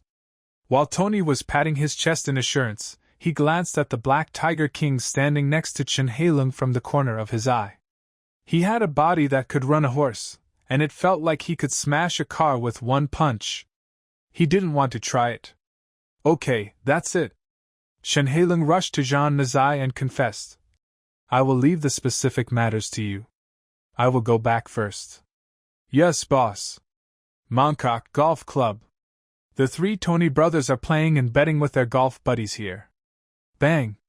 Ah Ja swung one shot, and the golf ball flew out along a parabola and hit the blue stake representing the 200-yard distance. At a golf swing range like this, the general gambling game is based on the flying distance. According to the golf course, there are 4 kinds of stakes according to the markings, namely 100 yards, red stakes, 150 yards, white stakes, 200 yards, blue stakes, and 250 yards, black stakes. A Ja can hit as far as 200 yards with one shot. The opponent has nothing to do but admit defeat. Okay, brother Ja. Okay. Ja turned around in the cheers of his younger brother, and threw the club in his hand to the younger brother. Then he rushed to the golfer who was betting against him and said, Come here for 50,000 yuan. Play with me and play so big you will lose. You. Those who can afford golf are naturally not poor. To ordinary people, it is not a small amount of money, but in their eyes it is not even a small sum. When Ah Ja was collecting the money, the third child Ah Hu stood aside. He was practicing swinging hard. Although he swung the club like wind, the brute force was not used in the right place at all. He swung several shots in a row, but the ball did not hit the ball. It either missed the ball or hit the base. He was so angry that he just wanted to stick out the club. Brother Tiger, that's not how golf is played. The younger brother put his arms around Neo and walked up to Ah Hu, took the club from Ah Hu's hand and said, Don't be as nervous as if you were doing a kung fu show, let alone any horse steps. Come on, let me teach you. As he spoke, the younger brother put his arms around the girl and came to the hitting position, wrapped her in his arms, and then swung the cue with his hands. It's actually very simple, you just pick up the club. The most important thing is to relax your thighs and shoulders and not be so tight. Then look into the distance first, then look down at your ball. Finally, just wave it out with great force. Europe. After swinging a club, not only did he hit nothing, but he also threw the club away. Ha ha ha ha ha. This little brother's demonstration made Ah Hu laugh so hard that he couldn't help but laugh. This is a wrong demonstration. The younger brother hurriedly said respectfully. Tony, who was sitting aside and peeling an apple with a dagger, glanced at Ah Hu, who was learning golf with the younger brother over there, and said to Azza, Brother, please remember to tell Ah Hu that this time Wealth Dragon cooperates. We can no longer be like before. Ah Ja, who had just collected the money, was stunned for a moment when he heard this, and then nodded and said, You don't need to remind me about this, I know it in my heart. These 3 brothers have also carried goods for others before, but they dared to fight without a bottom line and often blackmailed the other party's goods. When others asked, they either encountered trouble or were seized by the customs, and even more sometimes they not only hacked the other party's goods, but also killed them. But this time they cooperated with Shen Heilung, but they did not dare to do so. First, Shen Heilung had a background in a large society such as Helianch, and was not like those who could do it in the past. Let them fiddle with it. Secondly, Shen Heilung's business is not a one-time deal. Killing the goose and taking out the eggs can gain temporary benefits, but it will cut off future financial opportunities. The most important point is that although it is only their first time with Shen Heilung, when he came into contact with Heilung, he could also see that he was not an easy character to get along with. If he dared to be a black man, he would be chased to death. Moreover, the Black Tiger King following Shen Heilung gave the 3 brothers a strong crisis. They had felt that feeling when they fled from Yuan to Hong Kong Island. But that was when their stowaway boat was pursued by government troops, and more than half of the people on more than a dozen boats were killed. Now only the Black Tiger King is alone. This gives them the pressure to face a group of regular troops. They don't want to try it themselves. Tony was about to continue talking when the phone in his pocket rang. The call is from Jimmy Zai. Brother Johnmy, what's going on? The boss has prepared the goods for you. Come to the Saigon warehouse to pick up the goods at 10 o'clock tonight. Thank you, Brother Jimmy. We will definitely arrive on time. That night, the three Tony brothers took their younger brother to Chen Heilung's warehouse number 8 in Sai Kung. When they arrived, Jimmy Zai had already been waiting here with more than 20 young men in black suits. Brother Jean-Mi. The three of them said hello.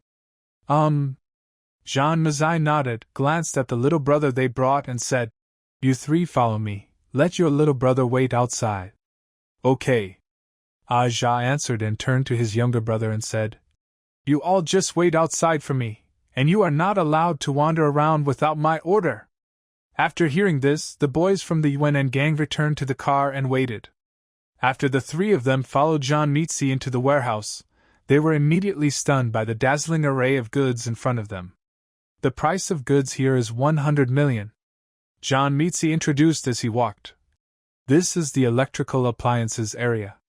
Currently, you can find all kinds of household appliances on the market in Hong Kong. If what you need is not available here, you can tell me and I will make up for it later.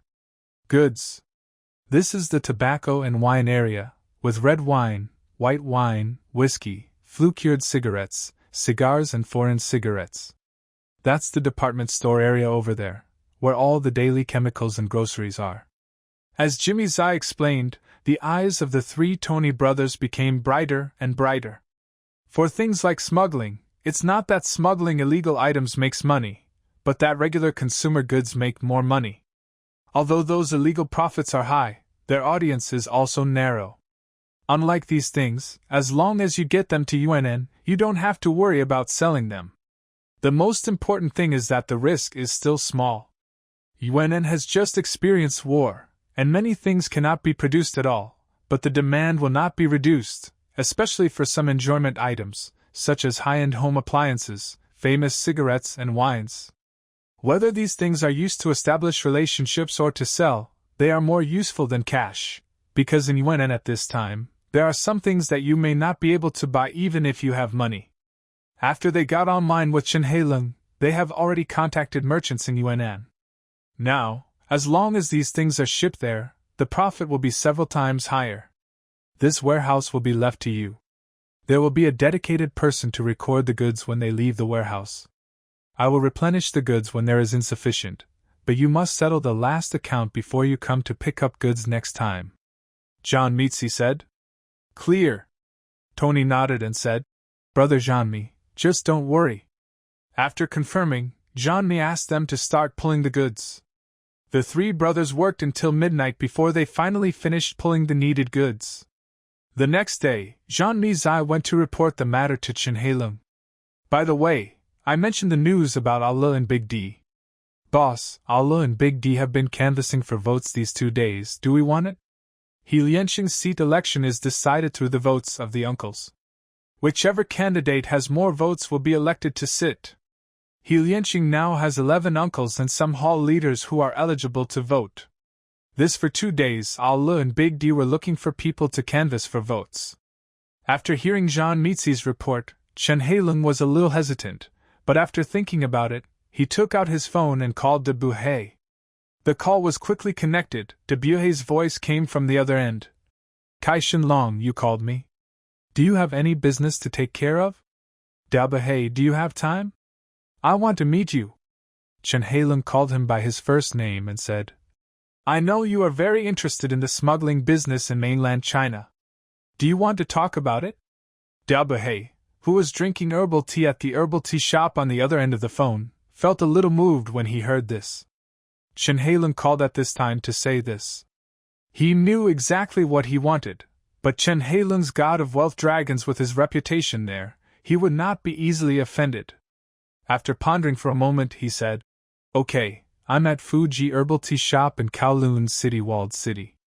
You can come directly. Chen Heilung called the Black Tiger King and took a few younger brothers with him to the address given by De Buhay. De Buhay is from southern Guangdong and likes to drink herbal tea the most. The owner of Fuji Herbal Tea Shop is a fellow villager with him. On weekdays, when he has nothing to do, he would come to this herbal tea shop in Kowloon Walled City. When Chen Heilung and his party arrived, he was sitting in the shop drinking tea. Here, De Buhay greeted. After Chen Heilung and his party sat down, De De Buhay pushed the menu over and said, "You can choose what to drink. This herbal tea tastes very good. I guarantee you have never had such an authentic herbal tea in Hong Kong Island. People in southern Guangdong are very particular about herbal teas. There are 4 types of herbal teas, such as those that clear away heat and detoxify, those that clear away heat and moisturize, those that clear away heat and reduce dampness, and those that relieve sensation. Each herbal tea has different effects, and some of them can relieve fire. Some for cough relief and some for dehumidification." Chen Hailung took the menu and ordered a cup at will, then handed the menu to Black Tiger King and the others. "Dao Buhay, I think you should know why I came to see you today, right?" "No." Dao Buhay nodded and said, "Both Big D and Ella have come to see me in the past 2 days, but as you know, my boss, Big Boss Quan, is currently in the mainland. It is up to him to decide how to vote, so I will not participate." "Haha, it's true that Uncle Quan is in the mainland, but if you want to say that your decision has no impact, you don't have to tell me," Chen Hailung said softly. "I know that your main business is now in mainland China. As long as you are willing to support me, I can expand your business several times without any problem." De Buhay's current business mainly involves smuggling frozen poultry and other items from the mainland. To put it bluntly, without the frozen goods he smuggles to Hong Kong Island every day, Hong Kong Islanders would not even be able to buy cheap chicken drumstick rice. Even though he didn't want to get involved in the fight between these people, he had to consider Chen Hailung's suggestion. Chen Hailung had been in the smuggling business for so long, and they were still selling high-end products. On the mainland, whether it is the personal network or other things, it is much stronger than him. It doesn't matter whether you can expand the business, but if you don't agree to Chen Hailung, if it causes someone's displeasure, don't be too easy to backhand him. If Chen Hailung didn't find it, it's just a matter of coming to the door, but since they have already come to the door and made it so clear, there is no room for him to push back. But there are also difficulties on his side. Even if he wants to agree, others will not allow it. "Boss Chen, this matter is not as simple as you think," Deba said with a black face. "Why, is there anything I don't know about here?" Chen Hailung raised his eyebrows and said, "No matter what others promise you, I will give you more than they give. Don't forget my nickname. There are only wrong names in the world, but never wrong nicknames. I will never treat my own people badly." His words are not bragging. Hu and Lianxing don't know how to eat with Kei Shenlong now. You can question the lack of force of Kei Shenlong's men, or you can suspect that Kei Shenlong is not intimidating enough, but you must not underestimate Kei Shenlong's ability to make money. To put it bluntly, there is no one like Lianxing who doesn't envy the treatment of Kei Shenlong's subordinates. If Kei Shenlong starts to recruit younger brothers, I don't know how many of the eldest brother's subordinates will think about it. Dao Buhay naturally knows this in his heart. He ordered it, but his difficulties had nothing to do with it. After picking up the tea bowl and taking a sip of herbal tea, Dao Buhay smiled bitterly and said, "Boss Chen, to be honest, I have agreed to support Allah." "Oh." Chen Hailung narrowed his eyes and said, "What benefits did Ale give you?" "Give a shit. You know, my boss Ding Wenzai, that guy has now recognized Allah as his godfather." Speaking of this matter made Dao Bu very angry. With his character, it is impossible for him to make an easy decision when faced with such a matter of choosing to stand aside. At the very least, he has to weigh the pros and cons before making a decision. But who can unexpectedly, that guy Le didn't reach an agreement with him, so he actually tried a trick to drain the fire and directly recognized his top boss Dong Guanzai as his godson. In the past 2 years, all his business has been handed over to Dong Guanzai to take care of most of it. All of his men are led by Dong Guanzai, and now that guy has recognized Allah as his godfather. If he wants to sing the opposite, Dong Guanzai takes his men to Ali's place, and then his strength in this department will be greatly reduced, let alone him. Whether he wants it or not, his boss, Uncle Quan, will first disagree. After all, the financial resources of uncles like Uncle Quan are supported by the younger generations of the same family. It is related to your own income. How can you agree to his random behavior? That's it, Even if I want to turn around and vote for you, Uncle Quan can't agree. After listening to Dabuhe's explanation, Chen Heiling immediately received a system task prompt in his mind. System releases task, kill Dongguan Zai. Reward, Special Forces Fighting Skills, 100% loyalty to the Black Wolf King. Chen Heiling didn't expect that he would get such an unexpected surprise when he came to persuade Dabuhe. How could he refuse such a good thing? Have you ever thought about one thing? Your tolerance towards Dongguan Zai will only breed his ambition. Chen Heiling took out a cigar, lit it, took a puff and sneered. Although you are his boss now, if this continues, it won't be long before it becomes unclear who is whose boss. Sometimes you have to be ruthless. In our industry, if you are not ruthless, you will not be stable. And you have to think clearly about who can bring more benefits to you and your line. Hearing this, Dabu Black's brows jumped slightly. It's not that he didn't consider this possibility. As Chen Heiling said, the point of these gangsters has never been about brotherly loyalty, but to see who is more ruthless. There are more means. But before Chen Heiling's arrival, there was always a lack of a reason for him to make a decision. Now Chen Heiling's words have given him a sufficient reason. Even if Uncle Quan asks him in the future, he will have something to say. I'll call Dongguan Zai now and ask him to come over, Dabuhe said with a hint of ruthlessness on his face.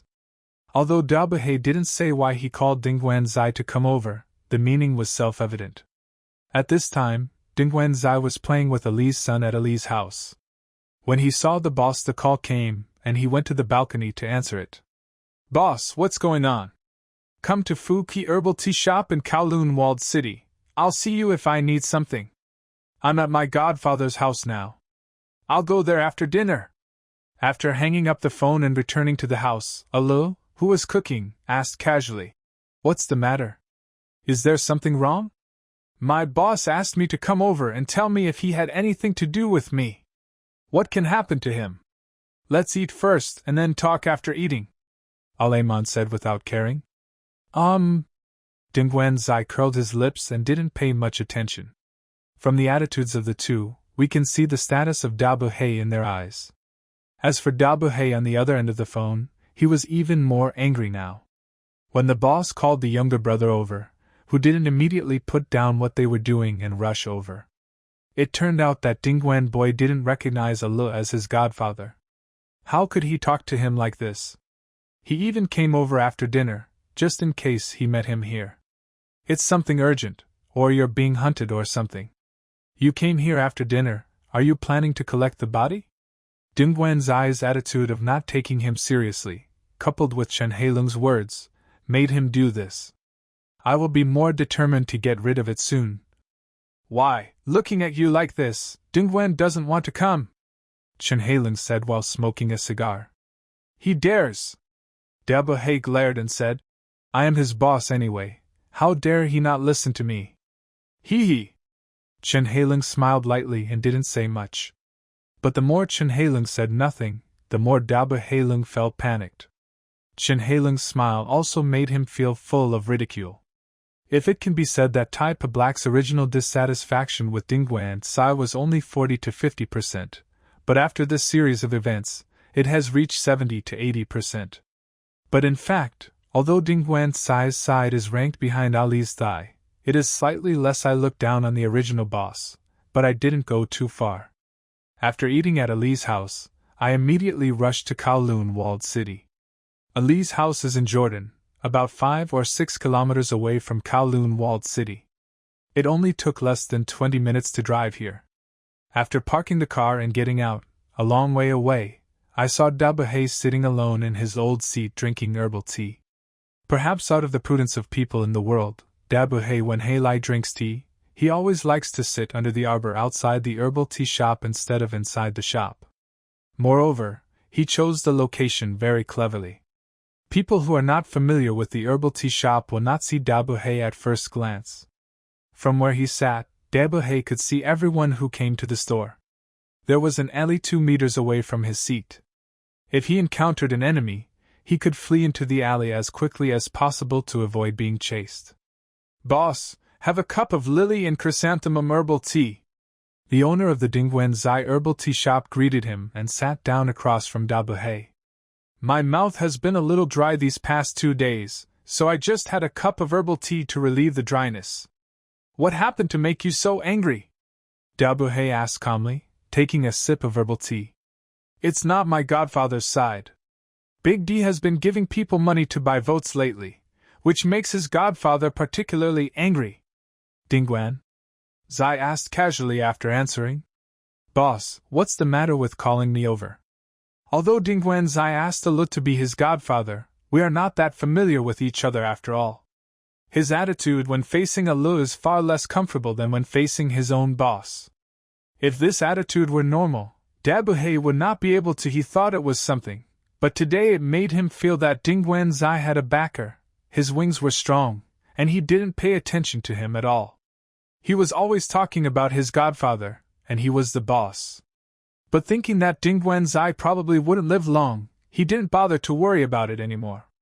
It's not that I'm looking for you, someone is looking for you. Da Buhei said softly. Someone is looking for me. Who? Dingguan Zai asked curiously. As soon as he finished speaking, Chen Heilong led his men and walked out of the herbal tea shop. I'm looking for you. Seeing Chen Heilong, Dingguan Zai was obviously stunned for a moment. Kai Shilong, why are you here? What did you come to me for? What do you think I am doing here at this time? Of course I am here for votes. Chen Heilong sneered. I have reached an agreement with your boss. He plans to support me now and let Uncle Quan give me his vote. Hearing this, Dingguan Zai's face changed immediately. He didn't even care about the elders and younger ones. He asked Da Buhei, Boss, what do you mean? Didn't I tell you everything? Our vote, will you vote for my godfather? If you go back on your word now, how will your godfather look at me? Maybe my godfather thought I was playing tricks on him. Dingguan Zai can't help but be anxious. He has a guarantee with Alu, and Alu has given him a lot of benefits, and even gave him a coffin shop in Reith Street. Real estate on Hong Kong Island is not cheap. A coffin shop costs at least millions of dollars, and in Hong Kong Island, the business is quite lucrative. From the coffin and the hanging to the funeral, every step is profitable.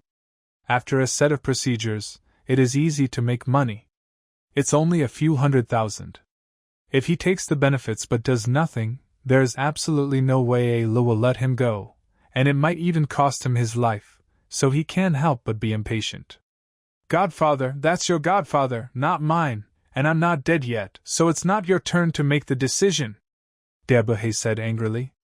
When Dong Guanzi heard this, he simply refused to give face and said, Boss, you have to think clearly.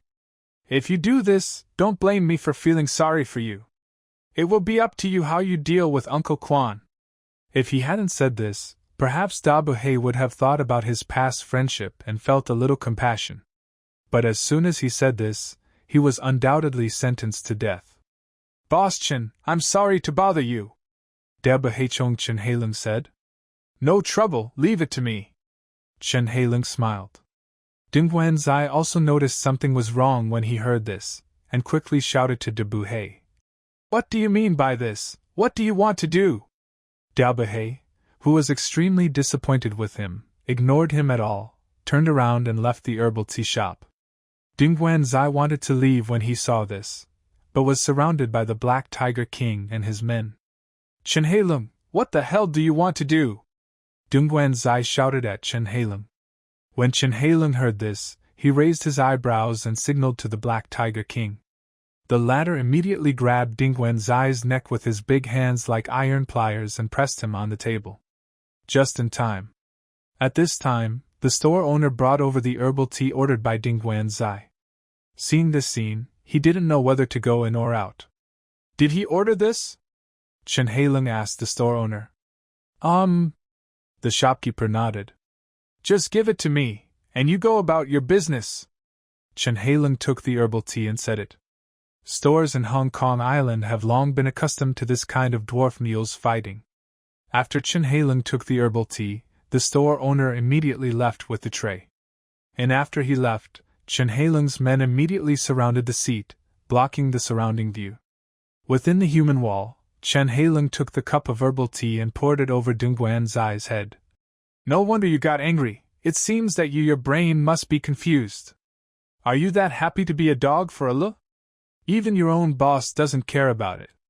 A rebellious guy like you, even if I kill you, you will still be disposing of garbage for the society. If you dare kill me! Ding Guanzai, who was pressed on the table, widened his eyes and said fiercely, Otherwise, one day, I will pay you back the humiliation of today 10 times and 100 times. The reason why Ding Guanboy is so confident is because there are gang rules with Lianqing. People in the same gang cannot kill each other without reason.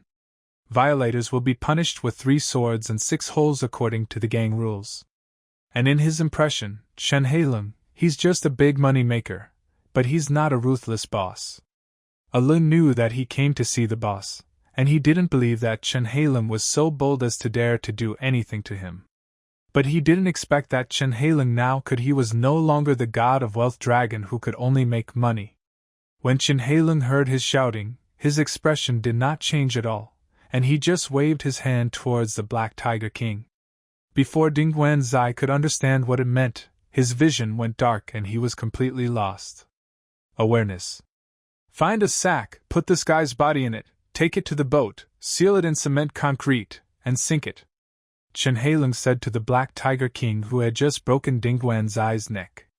Yes, boss. On the other side, De Pahe, who left the herbal tea shop, sat in the car and dialed Ali's phone number. When he received the call, Alo was about to send his son to school. Ah hey, what's the matter with calling me? If you're not in a hurry, I'll send my son to school first and get back to you later. It's no big deal, I just want to tell you that we are going to vote for Qianlong. What agreement Ding Guanzai has with you is his personal behavior, and has nothing to do with our department. Hearing this, Alo, who had been laughing and talking to Yan Yan just now, immediately felt his heart tighten, and his tone became much more serious. Where is Ding Guanzai? Give him the phone, I want to listen to what he has to say. Do you think I will keep him, that kind of thing that eats everything inside and out?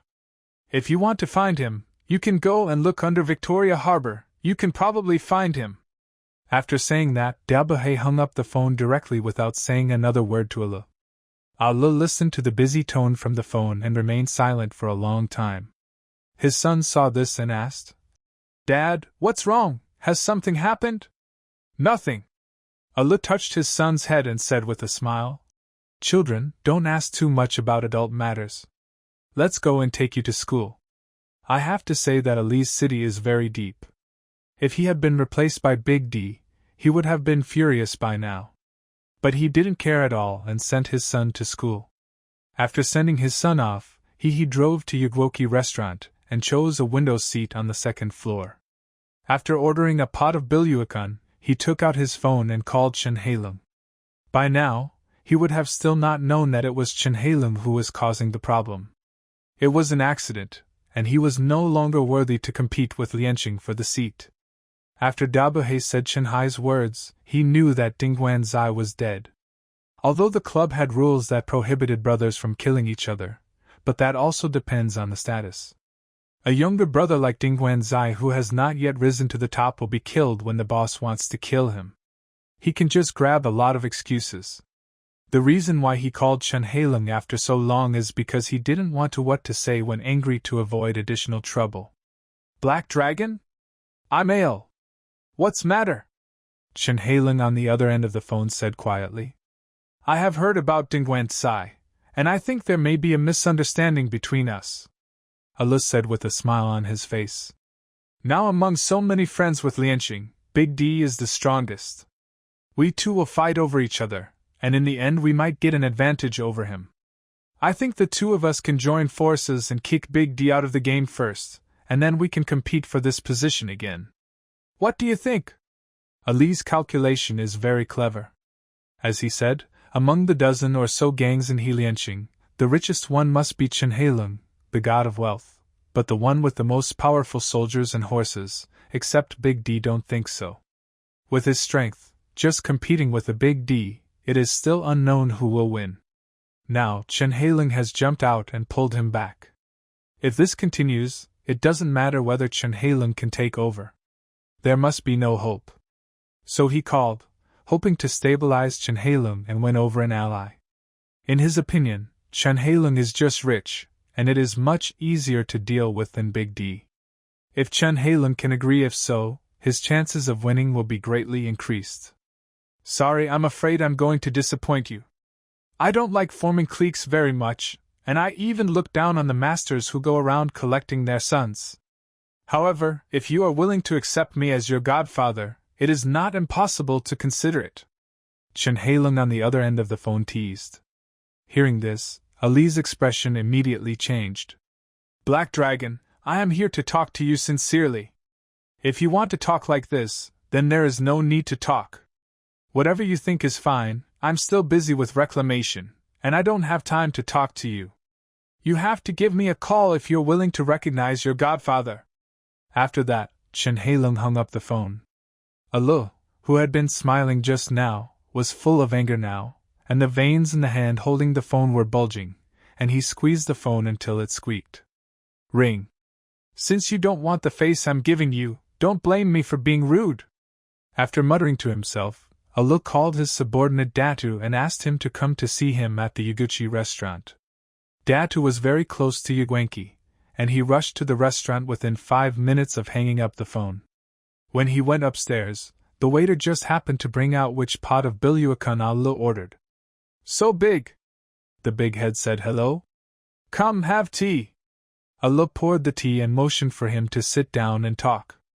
After Datu sat down, he saw that his boss had a bad look on his face, so he didn't ask any questions and just silently took the teacup with both hands.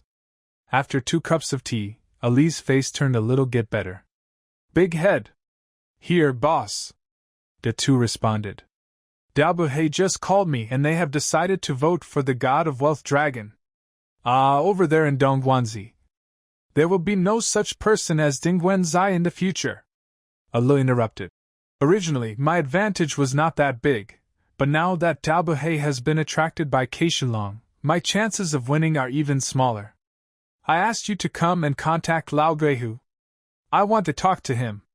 Before Datu joined Ali, he was with Lao Guishi.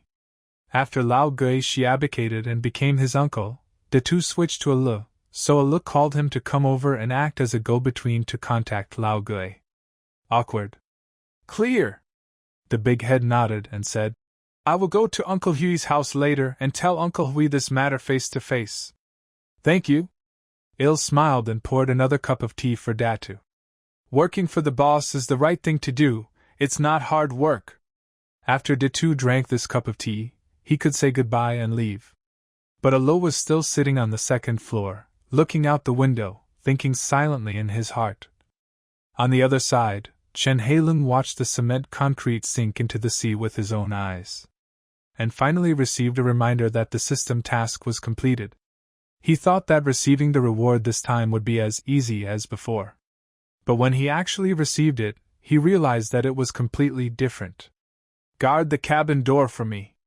No one can come in and disturb me without my order.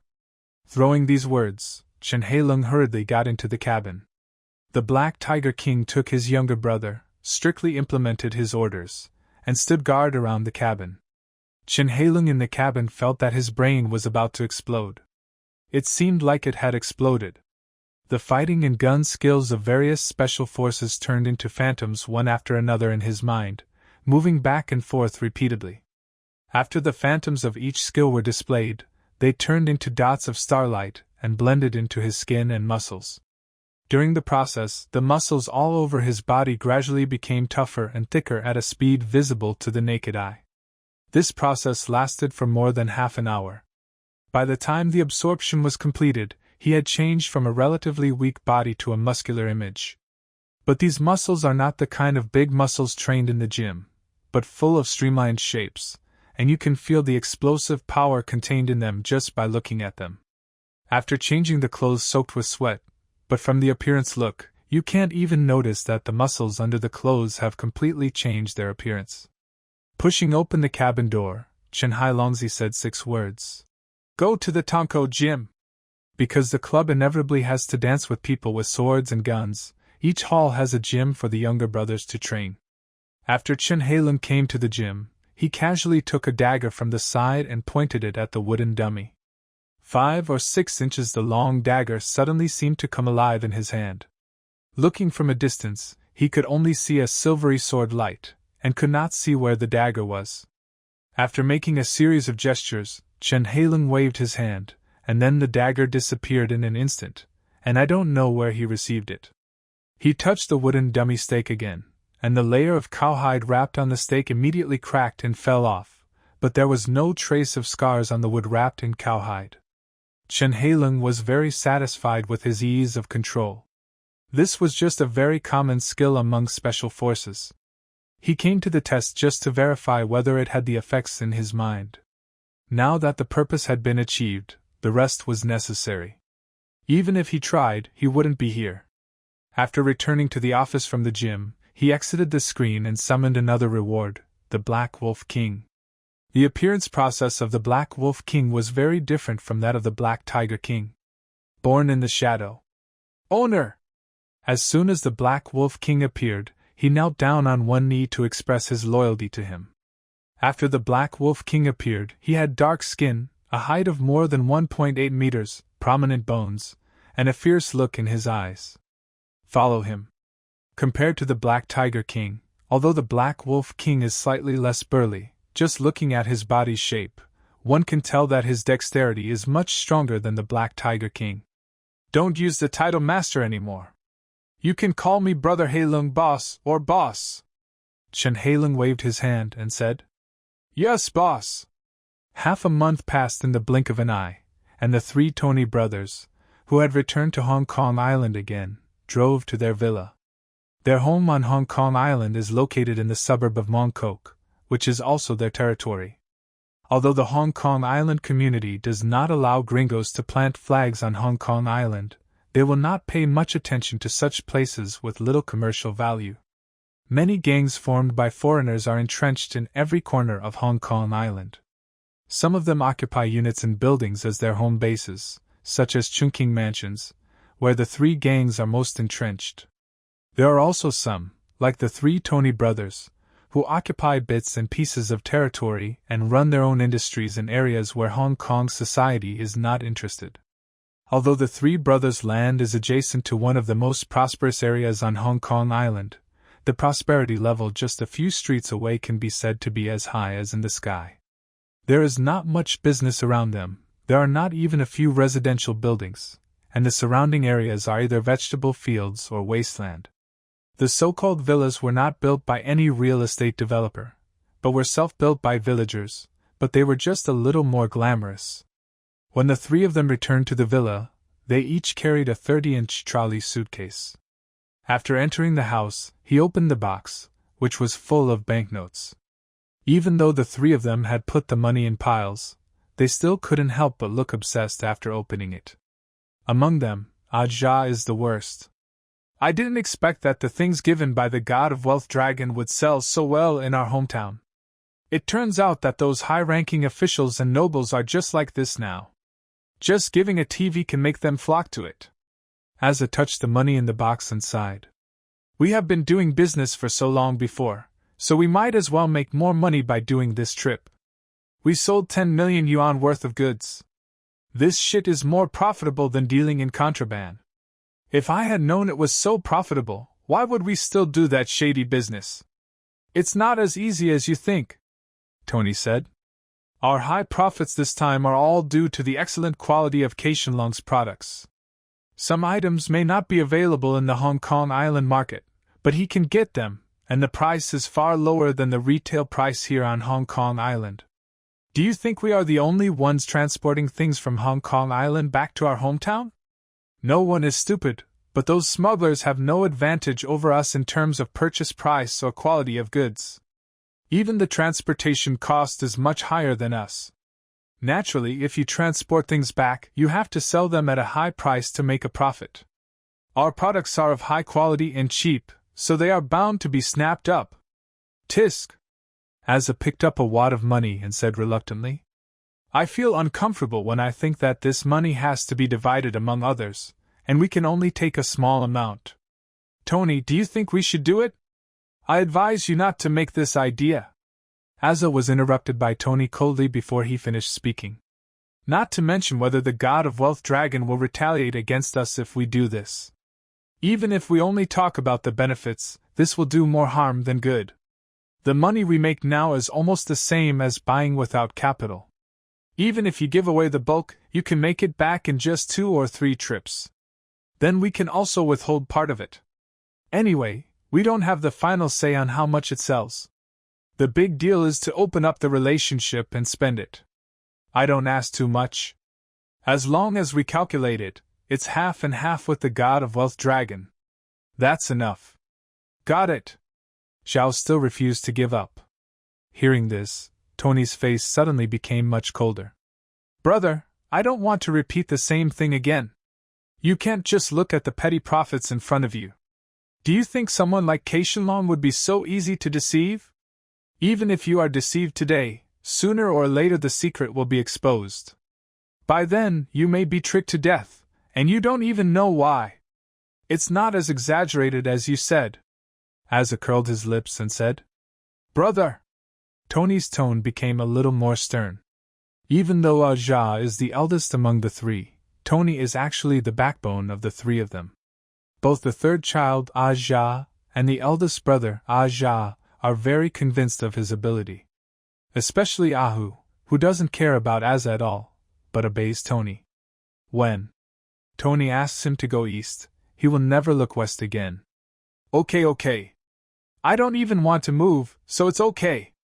Ajia threw the pile of money back into the box with a look of displeasure on his face, and then turned around and went back to his room, hoping to be out of sight and out of mind.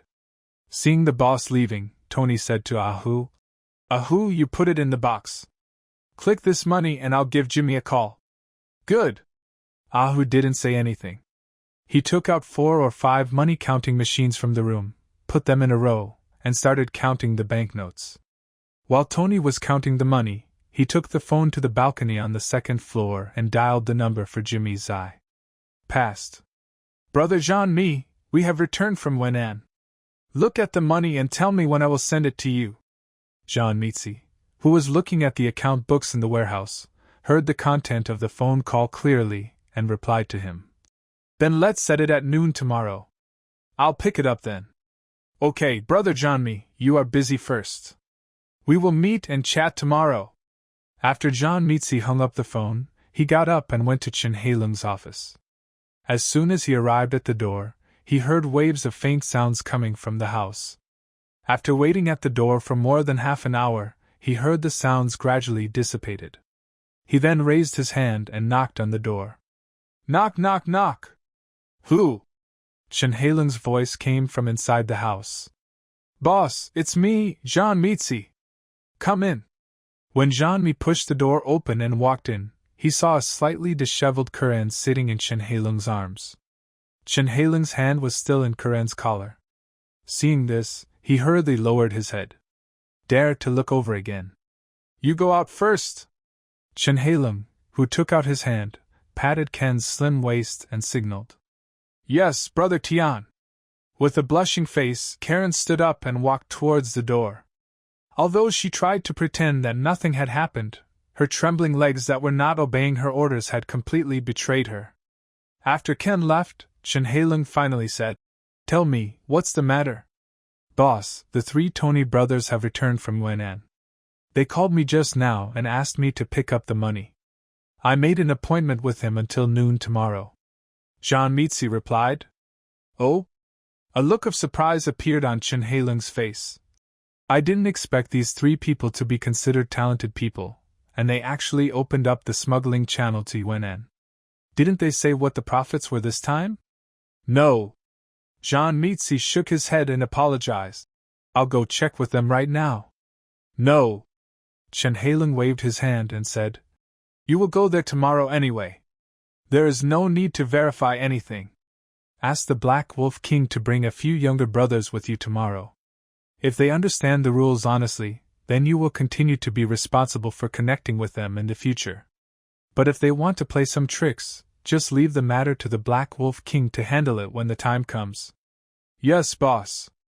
John Mazai nodded. He is not too unfamiliar with the Black Wolf King. Like the Black Tiger King, that guy appeared beside Chen Heilung inexplicably. Although the Black Wolf King's physique does not look very strong, but it can be seen at a glance that the strength of that person is definitely no less than that of the Black Tiger King. Even though he does not know where these masters were dug out by the boss, it does not prevent him from taking them with him to find the 3 Tony brothers and collect them. Account. At noon the next day, Jimmy Zai took the Black Wolf King and a dozen of his younger brothers to the villa of the 3 Tony brothers in 3 cars. When they arrived, Ahu had been waiting here for a long time. Brother Jean-Mi. Seeing Jean Mazai get out of the car, Ahu hurriedly stepped forward and bowed to say hello. Among the 3 brothers, he was the most stupid and usually had difficulty communicating with others. But facing Jean Mazai, the god of wealth, there is no way to avoid this. After all, their current income is all thanks to Jean Mizi's help in matchmaking. John Mazai nodded. Where are your eldest brother and second brother? They are having dinner with their mother at home right now. Then go in. Ahu heard this and immediately led Jean Mazai and his party into the villa. Brother Jean-Mi. Brother Jean-Mi. Ja and Tony in the house saw Jimmy Zai coming in and quickly stood up to greet him. After Jean Mizi nodded with a smile, he said to the 3 brothers and their mother. Hello, Aunt, I'm disturbing you for eating. Don't interrupt. Let's sit down and have something to eat. Tony and their mother have a little bit of Alzheimer's disease and can't recognize people very well. Thank you, Auntie, I have already eaten, you are welcome. Brother Jean-Mi, let Tony chat with you first. I'll go over after feeding my mother. It's okay, don't rush. Tony and Ahu accompanied Jean Mazai to the study room where they kept their money, opened the safe, and took out the neatly stacked 100 million cash and account books. Brother Jean-Mi, here are the accounts for our transaction to UNN this time. All the cash is here. Jean-Mi took the account book and looked through it carefully for a moment. While he was looking through the account book, the boy he brought with him started to count the payment with a banknote detector. The total income including principal and interest was 100 million and hundreds of thousands. A fraction of the rice can be wiped out at the discretion, and the power should be regarded as a reward for the UNN gang. Of the remaining 100 million in cash, 10 million is the principal of the goods, and the remaining 90 million is the profit. According to the 640%, John Mazai will take away 54 million. Yes, you did a good job this time. Brother Heilung is very satisfied. The future cooperation process will remain the same, and I will still hand over to you. John Mizi said. Okay. Sorry, Brother Mi, please. When Tony spoke, he glanced at the Black Wolf King who was greeting his younger brother to show off his money and asked, Brother Jean-Mi, who is that? Why have I never seen it before? That's the Black Wolf King, my boss's new younger brother. He is now mainly responsible for our hall's bill collection. John Mizi introduced. Although he is thin, his kung fu is quite powerful. A few days ago, there was an old man who owed money and refused to pay. After he came to his door, he cut him into 7 or 8 pieces and threw him into the sea to feed the fish. Tony heard that John Mi's words were aimed at him, but he didn't pay much attention to it. After all, there were so many benefits. If the 2 parties' positions were exchanged, he would also show off his muscles to intimidate him. And whether it was the Black Tiger King or the aura exuding from the Black Wolf King gave him a strong sense of oppression. Speaking of which, the 3 brothers were notoriously ruthless in the White Rock Boat People Center at that time, no matter how many people there were on the other side. There are few, no matter whether they are strong or not. But it is precisely because they have fought so many people that they have an extremely keen sense of danger. When faced with these 2, they are completely unable to have the courage to take action. The one next to them, when Aja heard the conversation between the 2 of them, he couldn't help but feel a sense of fear in his heart. He thought that it would be rare for Chen Heilung to have a subordinate like the Black Tiger King, but he didn't expect that there would be another Black Wolf in just a few days. Wang. Fortunately, he listened to Tony and didn't dare to go to the Black people's house, otherwise their fate would have been very miserable. After Jean Mitzi left the villa of Tony's three brothers with the money, he went directly to a factory. This factory was owned by Chen, the latest investment, and construction by Heilung. During the recent period, Chen Heilung has been handling Tonko affairs here. After arriving at the factory, he and Hailang Wan carried 2 large bags of banknotes and headed to the office. "Boss, here is the principal of the income turned in by the Wenan gang." Jean Mitzi put the money bag on the ground and said, "How many are there in total?" Chen Heilung glanced at the money bag and said, "Together with the principal, the total is 64 million. Have the accounts been checked?" "After checking, there is nothing wrong. There is not much difference with the numbers sent by our people." Chen Heilung asked the 3 Tony brothers to use his money to do business. Of course, it is impossible to take precautions at all. It is inconvenient for Yuanan to help him put people in, but it is not a big problem to send a few people to Chao Yuanan. Tony, what goods the 3 brothers took, he had accounts here, and how much he sold them there, he could know from the local dealer. After all, their smuggling business is wholesale, not retail. Many things only need a lot of care and attention. It is easy to check. Although the number obtained may not be the same as the real income, there is a general range after all. As long as it is within the range, he will not care if it is more or less. But if it is beyond the range, then he will let the 3 Tony brothers know the consequences of daring to deceive him. Fortunately, these 3 are still sensible and have not done anything wrong. Otherwise, there will be another batch of cement concrete on the bottom of Victoria Harbor today. Well, in that case, just take out the money and put it in your account. Yes, boss. When Jean Mitzi was carrying his money bag to the finance department, Chen Heilung picked up the landline receiver and called Eutubio. In the past half-month, he has been busy with the new factory here and has never had time to go around canvassing votes, but Ale and Big D have been silent for a long time recently, and they don't know what they are doing. Today, the matter at the factory has finally come to an end, and he is ready to continue canvassing votes for himself. "Hey, who is it?" The sound of waves can be heard in the background of the fish head logo in the earpiece. "I, Chen Heilung. God of Wealth Dragon, why did you remember to call me? Is there anything good you want to take care of me?" "Of course I have good intentions for you, and I want the votes in your hands." Chen Heilung said straight to the point. The boss of the fish head mark is Tan Bao. Among the 11 powerful uncles of Lianxing and Lianxing, Quan Bao's status is second only to Deng Bo. He is a completely powerful uncle. If you can get this piece of Tan Bao if he votes, his winning rate will be greatly improved. I'm afraid this matter won't be easy to handle. Big D also came to see me 2 days ago and asked me to elect him. For this, he gave me 200,000 yuan. 200,000, haha, you are too short-sighted. Facing Chen Heilung's ridicule, Eutubio didn't get angry at all. The reason why he took the initiative to tell the story about Big D giving him 200,000 yuan was because he wanted to raise the price. For him, it was not his turn anyway. Since he is sitting in the restaurant, he will naturally choose whoever pays the most. That is, of course you, the God of Wealth Dragon, look down upon a mere few 100,000, but we, from a small family, can't take it seriously. Where are you now? I'll go find you and we'll have an interview. Chen Heilung said. Okay, I'm at Lei Yumun in Kun Tong right now. Give me a call when you arrive. After hanging up the phone, Chen Heilung took out 1 million from the safe. 1 million Hong Kong paper was actually only 10 stacks, so I just found a larger brown paper bag and put it all in. After loading the money, he called the Black Wolf King. Take a few brothers with you and follow me to Lei Yumun, Kun Tong. Yes, boss. After the Black Wolf King left, he called for the Black Tiger's servant younger brothers. The younger brothers rewarded by these systems are not only as loyal as the Black Wolf and Black Tiger, but they are also much stronger than the short mules in the club. 20 servant younger brothers, Ishui was wearing black clothes, black pants and black sunglasses, and everyone had firearms on their waists. Just standing there was full of intimidation.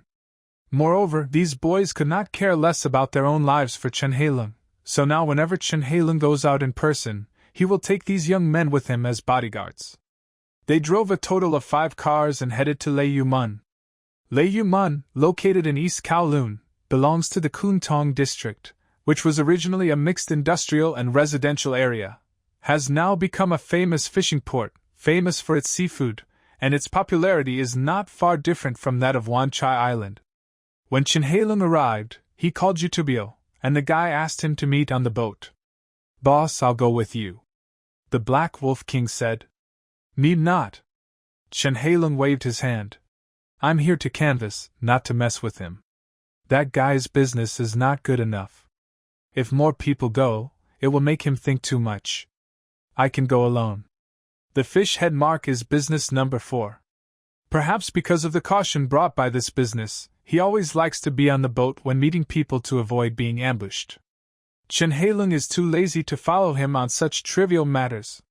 It was just a matter of taking a boat, so it didn't matter. When the speedboat he was riding arrived next to Yutubio's fishing boat, a young man in black under Yutubio smiled at him and stretched out his hand, trying to pull him onto the big boat. He followed him. The fish-headed creature behind him also extended his hand to him with a smile. Faced with the 2 hands that almost reached out at the same time, Chen Hailung certainly ignored the former and took the fish-headed creature's hand to get on the boat. After boarding the boat, Chen Hailung didn't have much to say. Directly took out a brown paper bag and threw it at the fish head mark. "Fish head mark, there is 1 million here. Give it to Chuan Bao for me and tell him to choose me." Seeing Chen Hailung casually asking for 1 million made Yutubio's face almost burst into laughter. "You are still the god of wealth and you are determined to win. No wonder so many bosses are willing to cooperate with you. It doesn't matter how big or small the business is, count me in, no problem." Yutubio's words made Chen Hailung narrow his eyes slightly. Who gave him the courage to take his money and still want benefits without saying anything? If it weren't for the sake of votes, he would have slapped his ears. Go over and let Yutubio wake up for a while before talking about it. Let's talk about it after choosing it. Chen Hailung glanced at him and said coldly, "You help me and I'll help you, brothers." Hearing this, Chen Hailung showed a sneer at the corner of his mouth. "I will remember which brothers are sincerely helping me and which brothers are here to take advantage of me." This is like pointing at his nose and scolding him for being shameless. Yutubio has been in the world for so many years. If he can't even understand this meaning, he will be the boss for nothing. Seeing that there is no advantage to take advantage of, Yutubio does. He did not continue to dwell on the topic, but gave an unequivocal guarantee. "Don't worry, Caishenlong, I will definitely ask the boss to give you a sacred vote." But after saying this, he couldn't help but feel a wave of strange connotations because of Chen Hailung's words just now. It's a pity that I am a fan, so I am not qualified to stand for election. Otherwise, I would stand for election and spend a small amount of money to sit in the restaurant. What a deal! In fact, fans are not very popular in any club. Unless it is a club that mainly sells number 4, otherwise the club will not allow fans to be a seat for long-term considerations. The words of the fish head mark are actually I am ridiculing Chen Hailung. Even if he is admitted, he has to spend money to buy it. If the club allows him to spend some money to buy tickets, he can still be admitted. Even if you, Chen Hailung, are admitted, it is no big deal. What's the point? Damn it! Chen Hailung, who was already unhappy with him, naturally had nothing good to say when he heard what he said. Then stopped selling number 4 and switched to selling washing powder, soda powder, and talcum powder. Why not just sell fish ball noodles? You Chaozhou people are best at rubbing fish balls and boiling them in water. A bowl costs 15 yuan. How profitable! Ha ha! This can be regarded as a rant against the fish-headed logo. In the early years of Hong Kong, there was a place called a fishball stall, and the girls inside were called fishball girls. However, this kind of place did not sell fish balls, but sold them. Under the guise of fish balls, he engages in pornographic services, and that kind of pornographic services is called rubbing fish balls. When he said this, he was scolding the fish head label for being fake and erect, so why not be a bitch? Although the fish head label, as I could hear the meaning of his words, but this guy was extremely thick-skinned. Not only was he not angry at all, but he laughed along with him. This made Chen Heilung even more unhappy. It happened to be the fish-headed boy's plane, which was inappropriate at this time.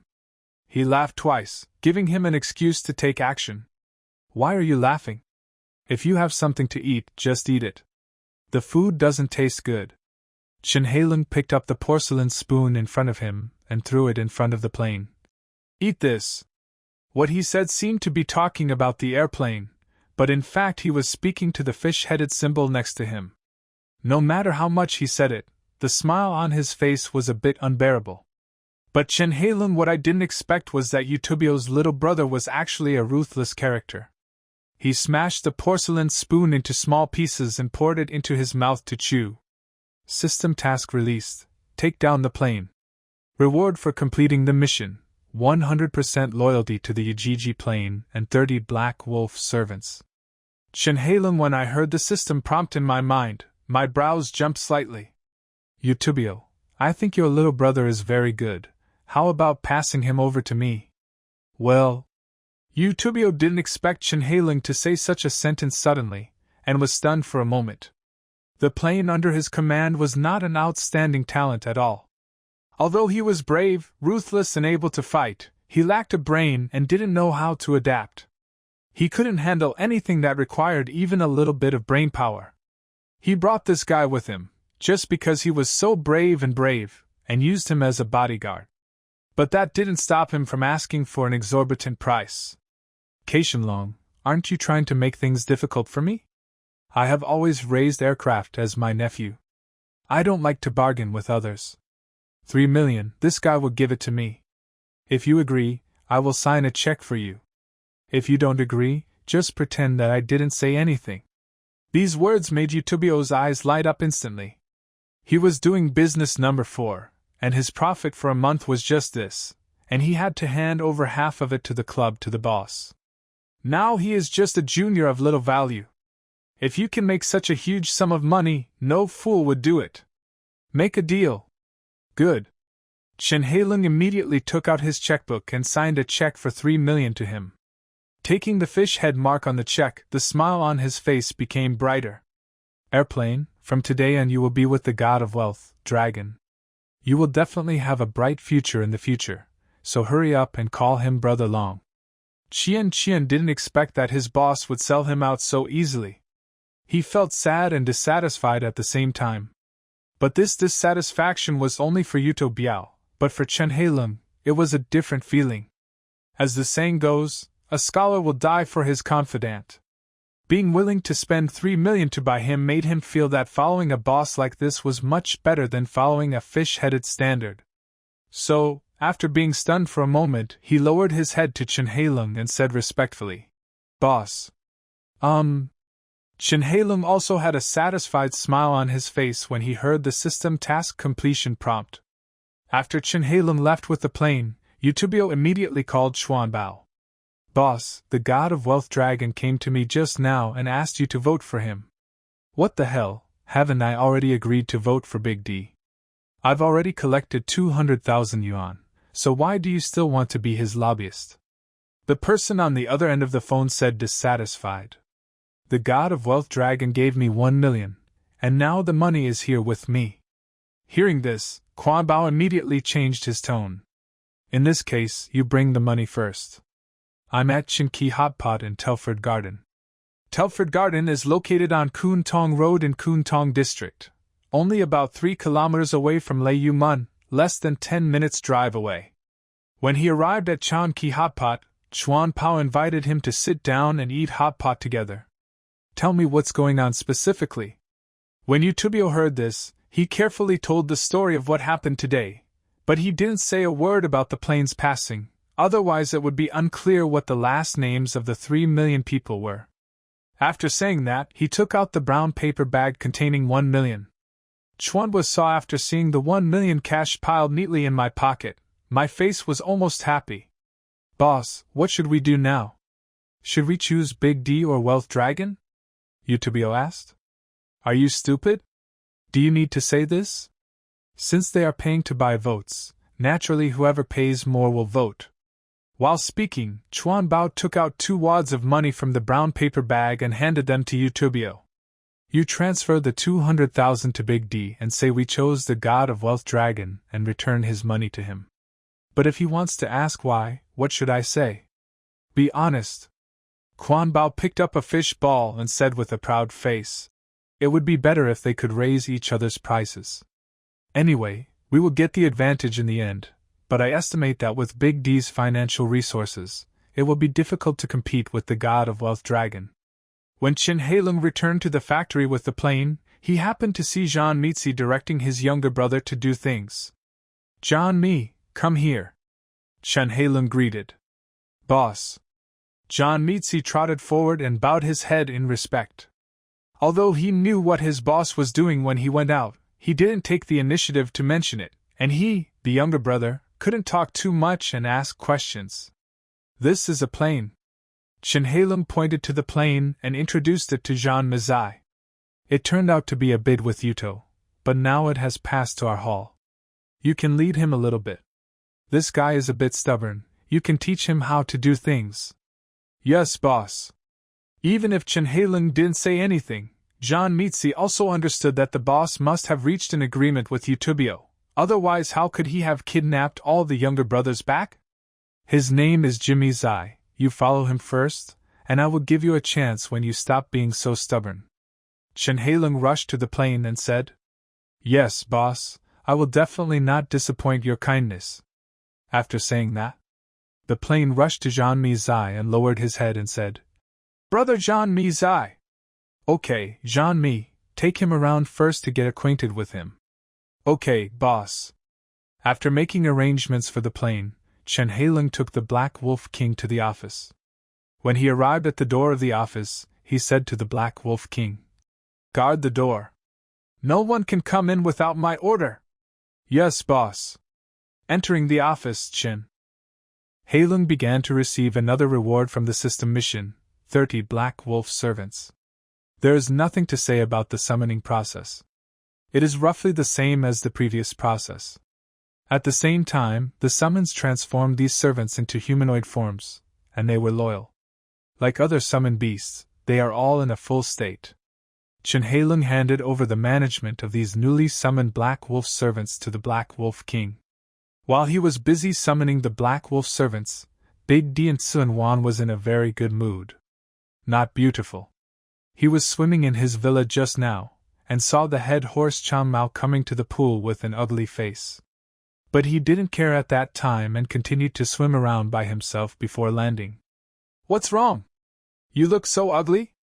Boss, Eutubio returned the 200,000 you gave me. Chang Mao replied. Returned?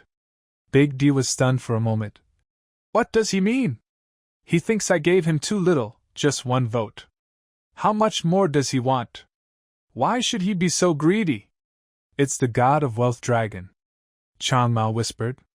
What happened to the God of Wealth Dragon? Caishen Long gave Eutubio 1 million and asked Chuan Bao to choose him, so our 200,000 was returned. Having said this, Chang Mao's face looked a little ugly, and he hesitated to speak. If you have anything else to say, finish it together, don't hesitate. Chuan Bao asked Eutubio to tell him, since you look down on him so much, why did you still try to win his vote? Hearing this, Big D opened his mouth and didn't know what to say. He paid 200,000 yuan to buy a vote, but he still looked down on him. Could it be that he is like the God of Wealth Dragon, who often spends millions to run for elections? It's a choice to sit in the office, not a legislator, what's the matter? If you sit in the office with Lian Xing, you only have a 2-year term, and even if you become a seat in the office, you may not be able to get much benefit for yourself. With Lian Xing, the last bartender was a braggart. Although he became a bartender, he only had 2 shabby bars. If he didn't rely on his regular support, it would be difficult to maintain. He wanted to choose because that was his obsession is not that there are any great benefits to being elected. When he came out to run for elections in the past few elections, those old guys said that he was not qualified enough and needed to wait. Now that he has had enough qualifications, his territory has become larger, and he has more manpower. It was enough, but a disruptor like Chen Heilung jumped out.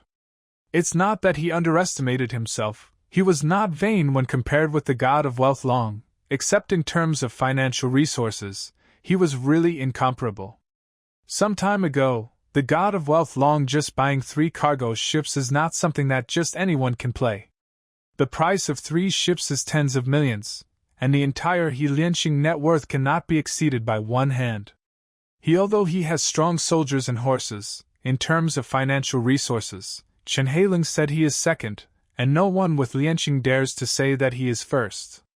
How dare he compare his head with others? What the hell is this bastard Chen Heilung doing? He's been busy making money and doing business. Why does he have to come out to pour into this muddy water? Big D scolded. Go and find out for me what Chen Heilung's cousin has been doing recently, and why he came out to choose a restaurant. Yes, boss. After Chang Mao left, the angry Big D sat by the swimming pool. After thinking for a long time, he still couldn't figure out why Chen Heilung came out to choose a restaurant. Although being a restaurant can expand the scale of the business, Chen Heilung's smuggling business is at this point, it is no longer possible to significantly improve one's status in the world. Moreover, after becoming a member, he has to lead the development of other gangs. For Chen Heilung, who is obsessed with making money, this is a choice that does more harm than good. He couldn't figure out why Chen Heilung came to fight with him. After thinking for more than an hour, until Chang Mao returned again, he couldn't think of a reason why. How was the investigation? Did you find out why he came out to compete? No. Chang Mao shook his head and said. But Kai Shenlong's recent actions have been very unusual. Originally, he only had one Zhang Mitzi who was relatively outstanding, but that guy was just like Kai Shenlong. He was just good at making money, but average in other aspects. But during this period, the god of wealth dragon has recruited a new group of subordinates, 2 of whom are worthy of attention. One is called the Black Tiger King, and the other is called the Black Wolf King. According to reports from younger brothers who have seen their actions, the skills of these 2 are not necessarily comparable to those of the club's Double Red Stick. In addition, even the 3 Tony brothers from the Wen'en gang are now working for the god of wealth dragon. Thing. After listening to Chang Mao's report, Big D's brows had already furrowed into Sichuan. Let's not talk about the Black Wolf King and the Black Tiger King. He has never seen those 2, and the rumors spread in the world cannot be fully believed, so he never took it too seriously. But he knew something about the 3 Tony brothers from the Wen'en gang. The 3 brothers were evil-minded and ruthless. They were known to like gangsters and were surprisingly courageous. There was no way they wouldn't people who dare to do it. When they encounter a victim who is unconvinced by them, they will kill him, not only for money but also for life. Now that such a person can serve Chen Heilung, it is impossible to just throw money. With the style of the 3 brothers, if Chen Heilung only knew how to throw money, he might have been kidnapped by them to be used as meat tickets, and he would not be able to obey their orders honestly. From this, it can be inferred that it is not that they don't want to, but that they dare not. The reason for not daring is most likely that the new subordinates recruited by Chen Heilung are too tough. This is really scary. Chen Heilung was originally the richest in the club, but now his strength has suddenly increased. Where is the whole club? There was someone else who was his opponent. Big D suddenly felt a little guilty in his heart. This feeling was something he had never experienced before when facing a Lu. Although that guy Lu was insidious enough, his strength was just that. Apart from being able to fawn over those except for the old man, none of them were as good as him in terms of financial ability, or his younger brothers. Facing a Lu, he had great confidence, and was not timid at all. But now the pressure Chen Heilung brought to him made him feel that he had felt like someone was pressing a stone on his chest, making him a little out of breath. Mom, try this. Jia picked up an abalone and gave it to his mother. This is the double-headed abalone that Ahu bought from the pier. Try it. It tastes very good. Mom, this double-headed abalone is very difficult to make. We couldn't afford such an expensive thing before. If you think it tastes good, I'll buy it tomorrow. Ahu said. If this doesn't suit your taste, there's also king crab. Mom, why don't you try it and see if you like it? In the Yuan Gang villa, the three Tony brothers are surrounding their mother, coaxing her to eat like a child. Although these three brothers are extremely fierce to the outside world, they are extremely filial to their mother. Even though they were originally in the Baishar Boat People Center, in that kind of environment where they were short of food and clothing, the three of them tried their best to give their mother the best. Now that they had money, they naturally bought whatever was available. As long as they could get it on the market, they did not hesitate to spend it. But their mother is too old after all, and her physical condition is very poor due to the hard life she had lived in the past. She has become even more confused in the past 2 years, and often cannot even recognize who the three of them are. Well, Ja put down the bowl and chopsticks and sighed. Mom's health is getting worse and worse, and now she doesn't even eat much. How about a surprise for Mom? I heard from people in Hong Kong that the health of the elderly gets worse as they get older, and this method can improve it. Ahu said. It's a wedding, how to do it? Who among the three of us will get married to celebrate my mother's wedding? Asa frowned and said, No, isn't it my mother's birthday soon? Let's throw a birthday party for her. It's lively and lively. Maybe it can make her happy. Tony nodded and said, You have a good idea. We can just use this birthday party for my mother to promote our relationship with Kaishanlong. Is this possible? Will people be willing to come? Asa said doubtfully. Leave it to me. You are responsible for taking care of it. I will contact you. As Tony, he naturally could not directly invite Chen Heilung. Therefore, after leaving the villa, he called Jimmy Zai. Brother Johnmi, are you busy right now? I'm not busy. I'm eating now. If you have anything to say, just tell me. Jean Mitzi on the other end of the phone said. Where are you? If it's convenient, I'll come over to find you and we can chat in person. Hearing this, John Mizai looked at the shop sign and said, I'm at Ashinyoja on Shanghai Street. You can just come over here. Okay, we'll be there in 10 minutes. Shanghai Street is very close to Mong Kok, and Tony arrived at the address given by Jimmy Chai in less than 5 minutes. As soon as he entered the store, he saw Jimmy Chai sitting at the corner eating a side dish, followed by there was also a strange face he had never seen before. Dabian stove is somewhat similar to hot pot. Dabian stove pays more attention to the freshness of the soup base. It mainly uses various seafood to cook the soup base, and the utensils used are also very special. Copper pots are iron pots but earthen pots. But in terms of specific consumption, it is not much different from hot pot. They are both boiled and eaten with dipping sauces. Sit. After John Mitzi greeted, he shouted to the waiter. Waiter, here's another set of bowls and chopsticks. Give me 2 more fish balls and 1 more tripe. The plane sitting next to John Mizai said. Although Tony had just eaten before coming, he couldn't refuse John Mizai's invitation.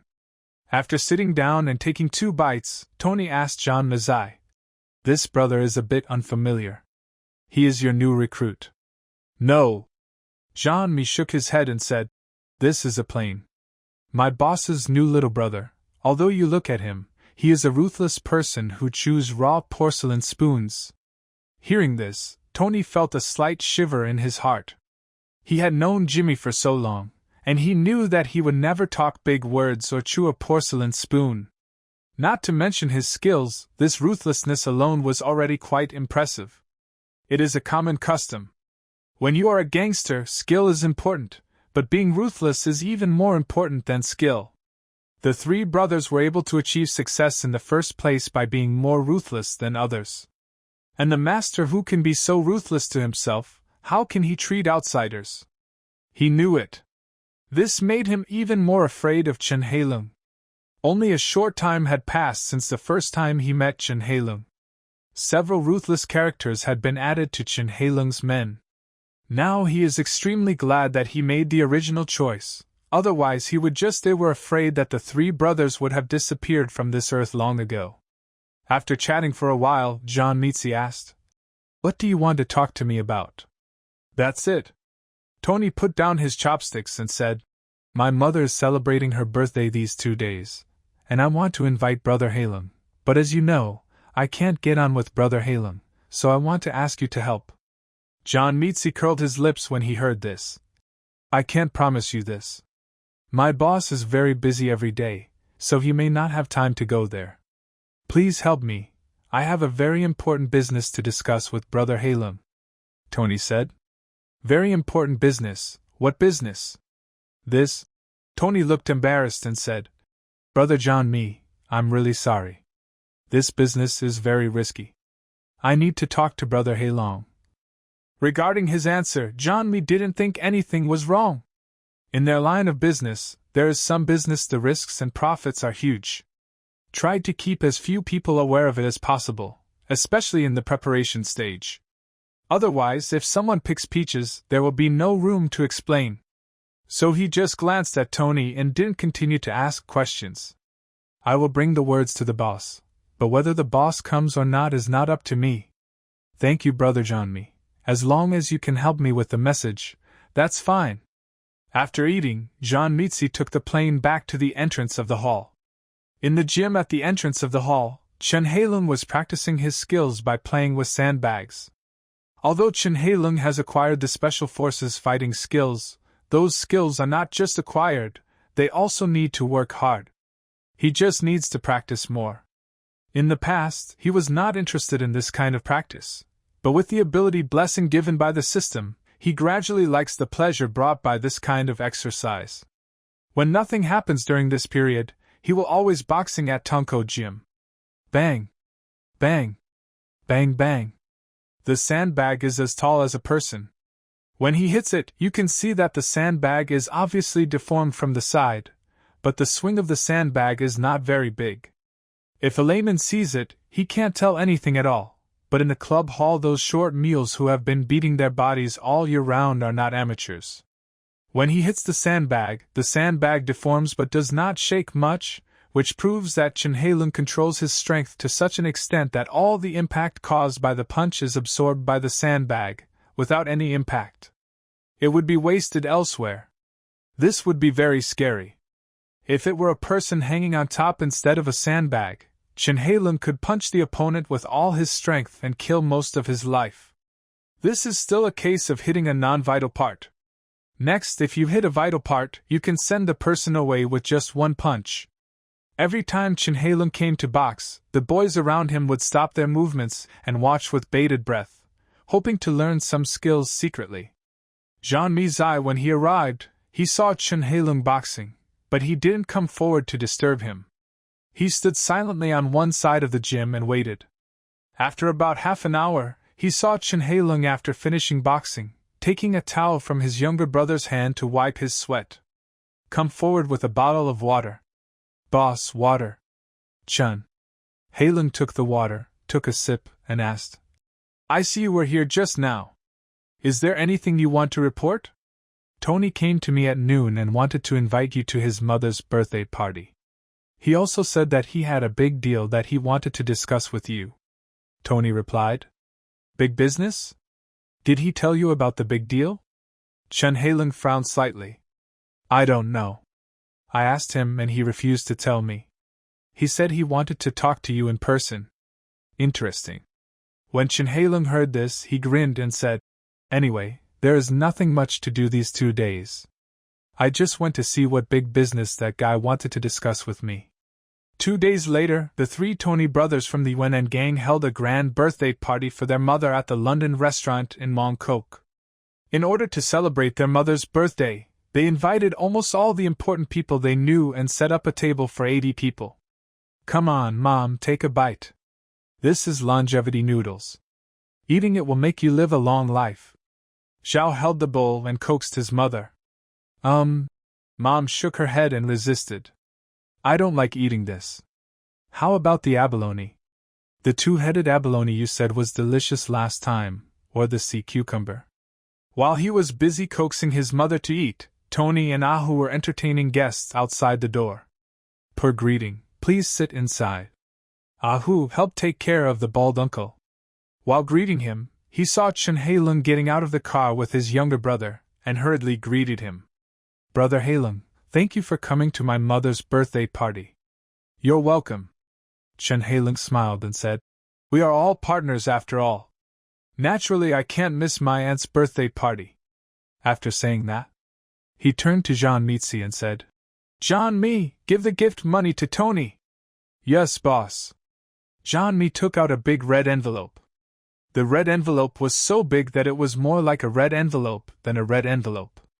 Tony was a little stunned when he saw such a big red envelope. He couldn't tell what was inside. He couldn't tell for a while. He didn't know whether he should open it or not. It was Jimmy who gave him a look that made him react and immediately opened the big red envelope. The gift of 1 million yuan not only surprised Tony, it also blinded the eyes of other guests at the door. Good guy, 1 million gift money, Kai Shenlong is really a generous person. The Yuanan gang has reached a high point. Nowadays, who in Hong Kong doesn't know how to make money by following the God of Wealth Dragon? Look at what they are doing, it's really impressive. Gee, I don't know what kind of bad luck these three brothers got, to be able to catch up with the God of Wealth Dragon. Why don't I have such luck? Although 1 million is not a big number for the big guys who came to attend the birthday banquet, no one would take such a large sum of money as a gift, especially when facing someone who is not as good as themselves. People from Hong Kong usually give a gift of 88,000 yuan. A figure like 66,000 yuan is already considered high. This is the kind of person who has a good relationship and wants something from the host's family. In most cases, the gifts given by the three Tony brothers do not even exceed 10,000 yuan.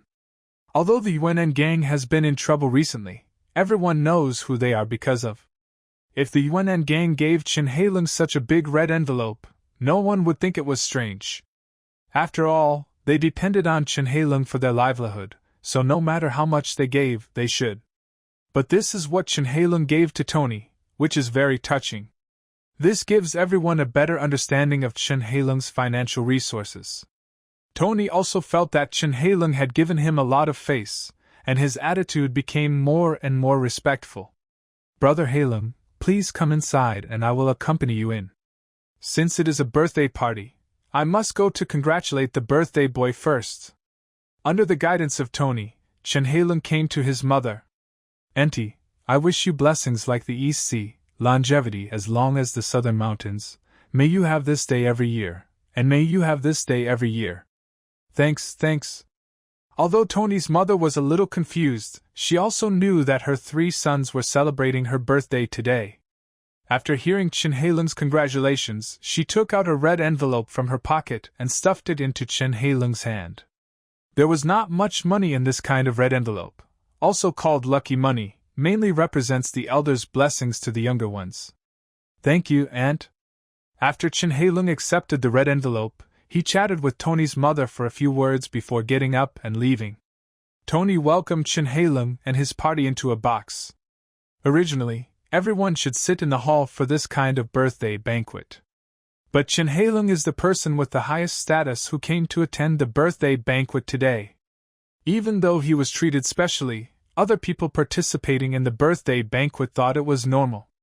No one thought that they went to the box to talk about something.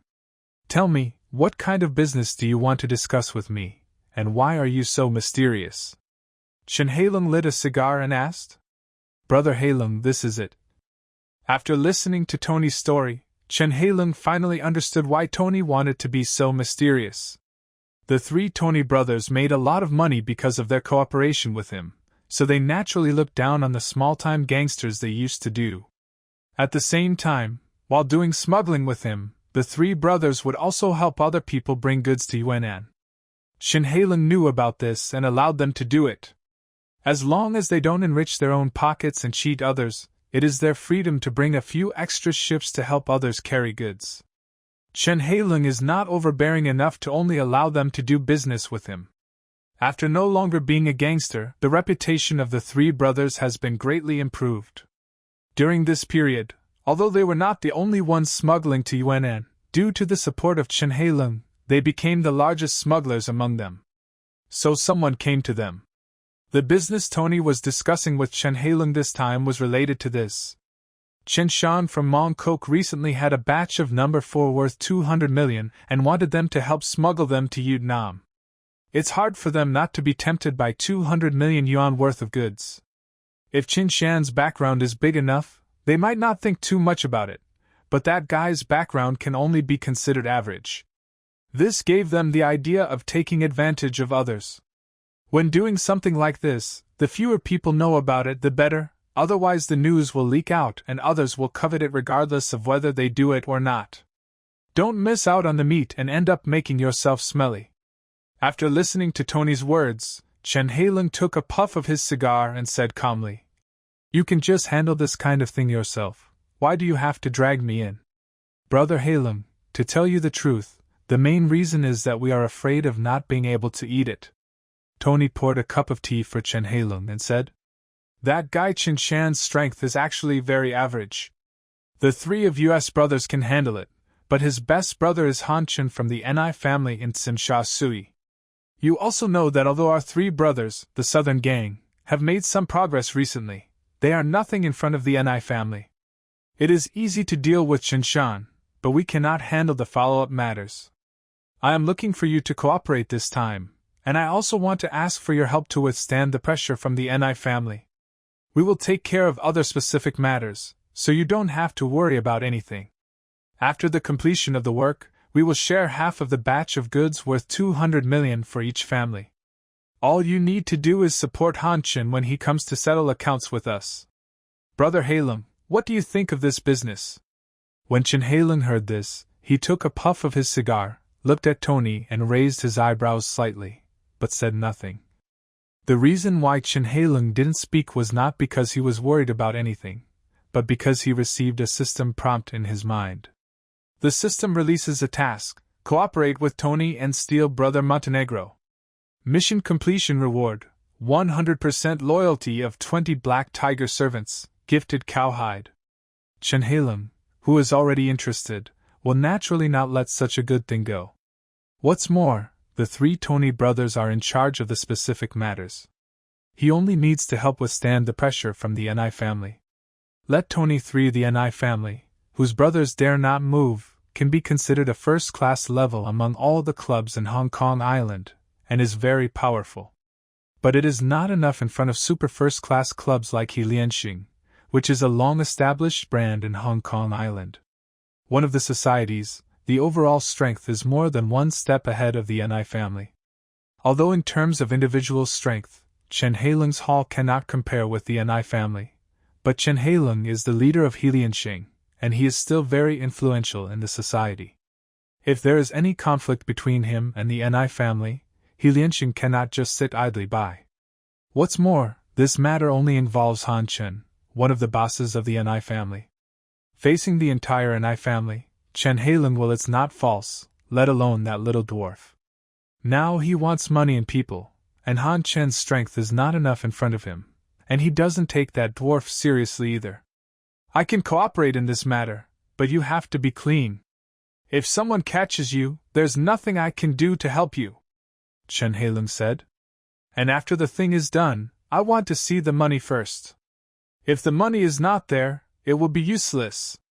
There are also rules in the world. After all, things like gangsters are easy to talk about and hard to hear. If the 3 Tony brothers don't do things carefully, then he won't take care of it.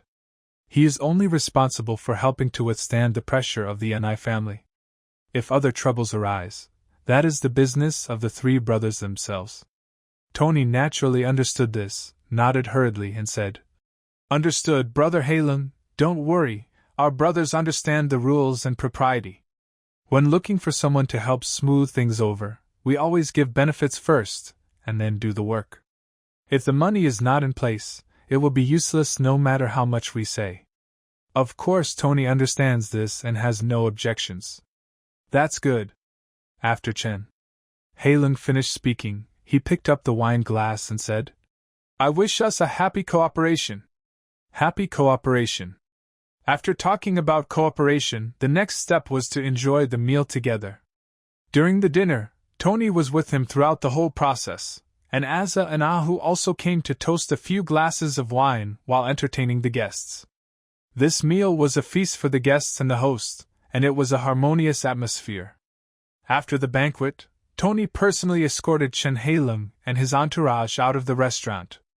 He stood at the door and watched Chen Hailung's motorcade disappear before turning back in. As soon as he entered the door, the boss, Azza, handed over the job of taking care of his mother to Ahu and got up. Go to Tony and ask. How about it? Did Brother Hailung agree? I agreed. I will call Qinshan later. Good. Now we are going to make a fortune again, Azala said. That night, Qinshan received Tony's invitation and came to a nightclub in Mongkok to meet the three brothers. Come, let me introduce you, this is my brother Ahu. Tony introduced to Qinshan. Ahu, call me Brother Shan. Hello, Brother Shan. Ahu stretched out his hand and said, Hello? After Qinshan shook hands with him, he found that there was a lot of water on Ahu's hands and said with a smile, You are sweating a lot. Ahu grinned and said nothing more. What was on his hands was not sweat at all, but water from the bathroom toilet. When he went to the bathroom just now, his cell phone accidentally fell into the hole of the toilet.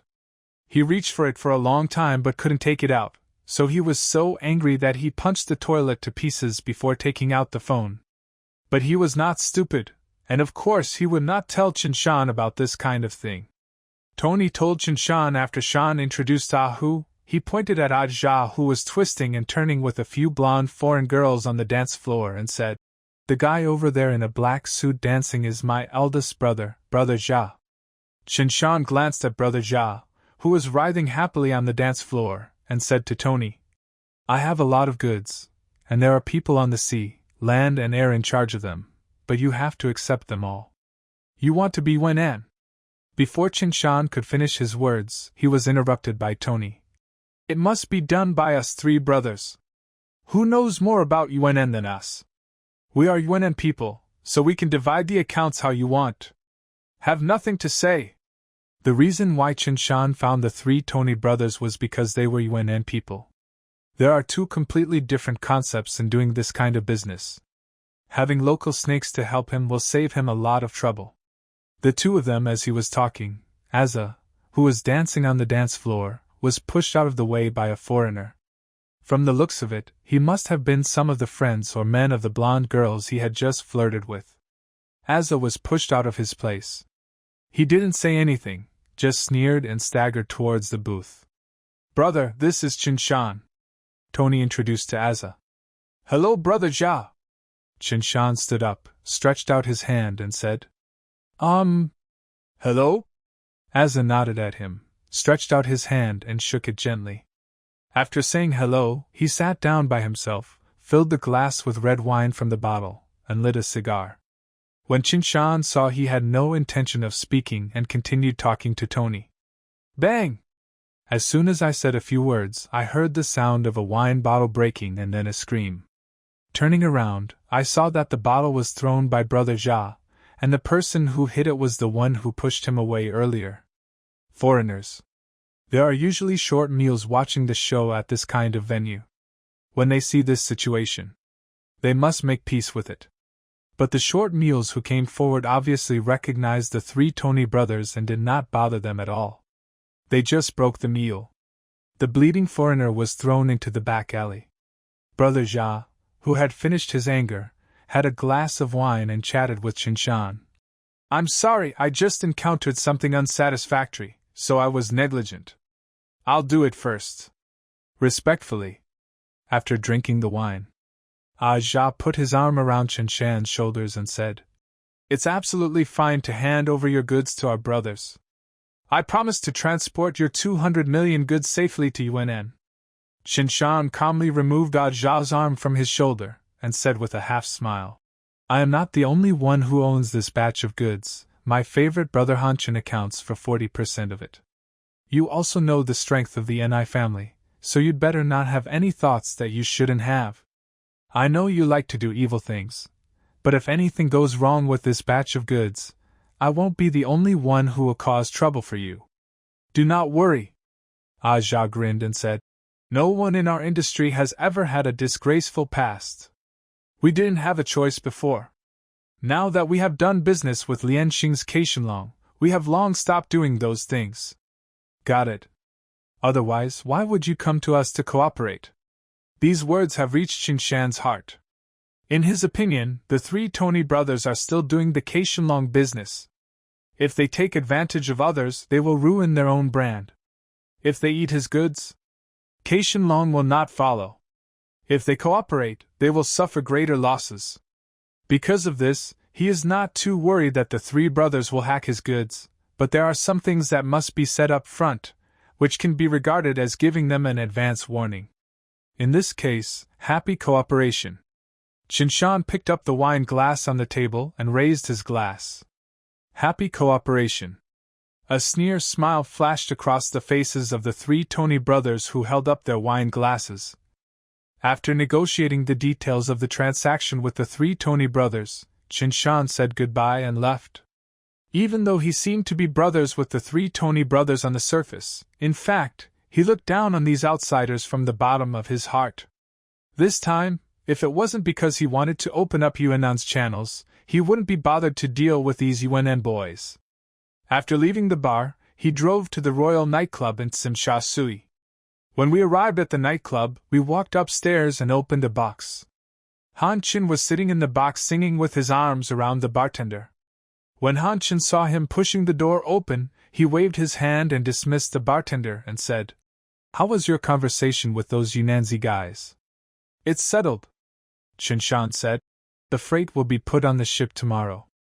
If everything goes well, it will be delivered to Yunnan in about half a month. How are you contacting the consignee over there?" "There won't be any problems on my side. I've already sent my men to open up the relationship with Yunnan. As long as our goods arrive at the port, someone will take them immediately." When Han Qin said this, his face showed a playful and affectionate look.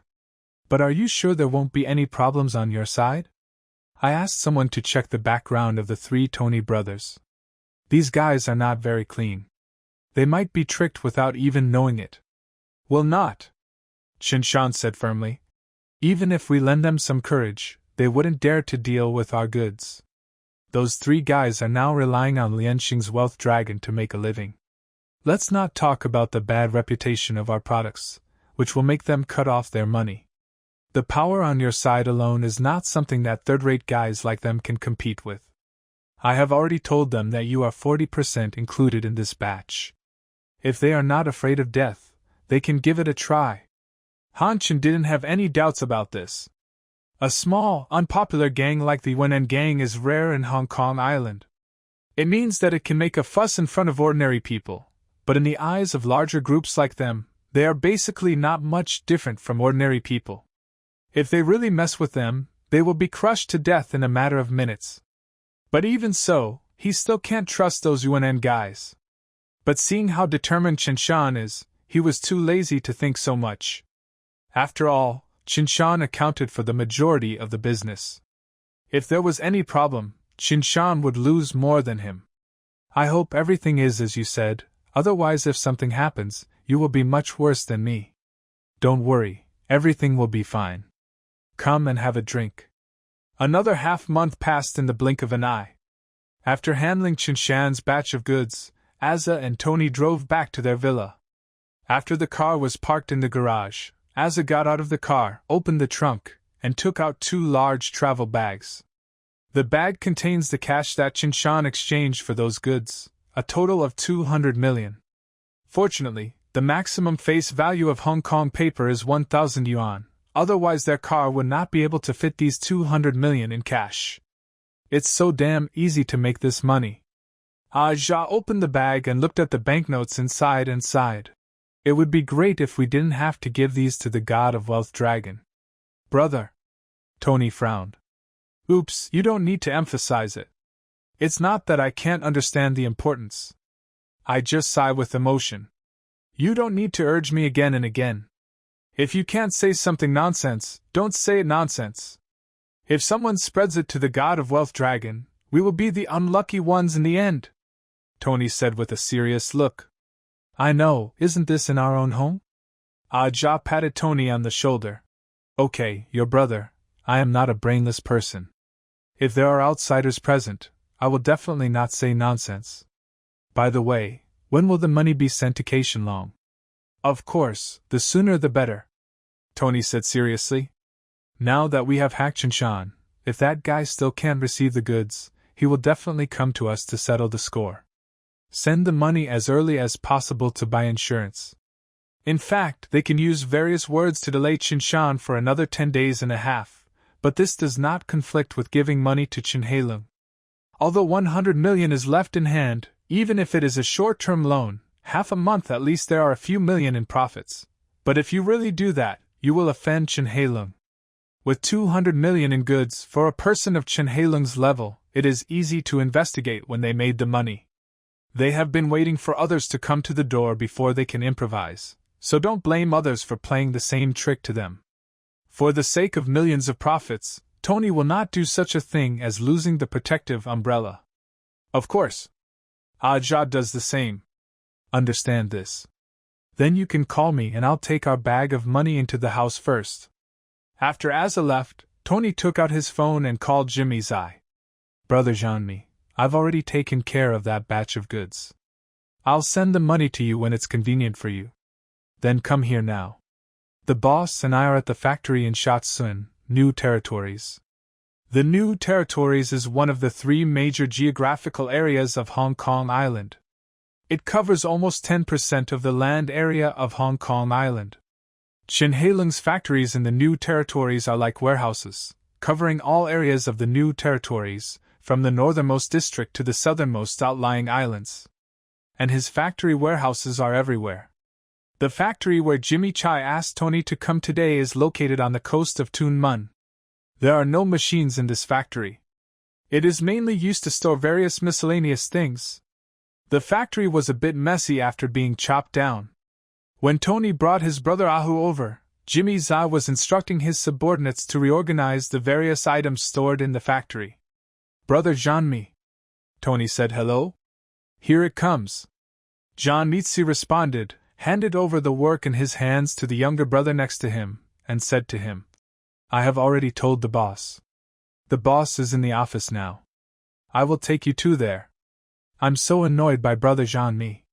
Tony thanked him again. Jean Mitzi took the 2 of them to Qinheilong's office. As soon as they met, Tony hurriedly opened the travel bag containing the money. Brother Heilong, here is a total of 100 million. Do you want to count it? Jeanmi, go and calculate the amount they brought, is it right? Qinheilong said. Yes, boss. While Jeanmi Zai was running at full speed and counting with the money counter, Qinheilong glanced at Tony. You have done a good job on this matter. Wait until Jeanmi Zai finishes the calculation. If there are no problems, you 3 brothers will not have to worry about the rest. Even if someone comes to your door, you can still tell me my name and let them come to me. Thank you, brother Heilong. Tony hurriedly bowed and thanked. You don't need to thank me. When I do things, I value a promise. Since we have already agreed, and you do what you are supposed to do, it will naturally be my time to do things. Brother Heilong is mighty.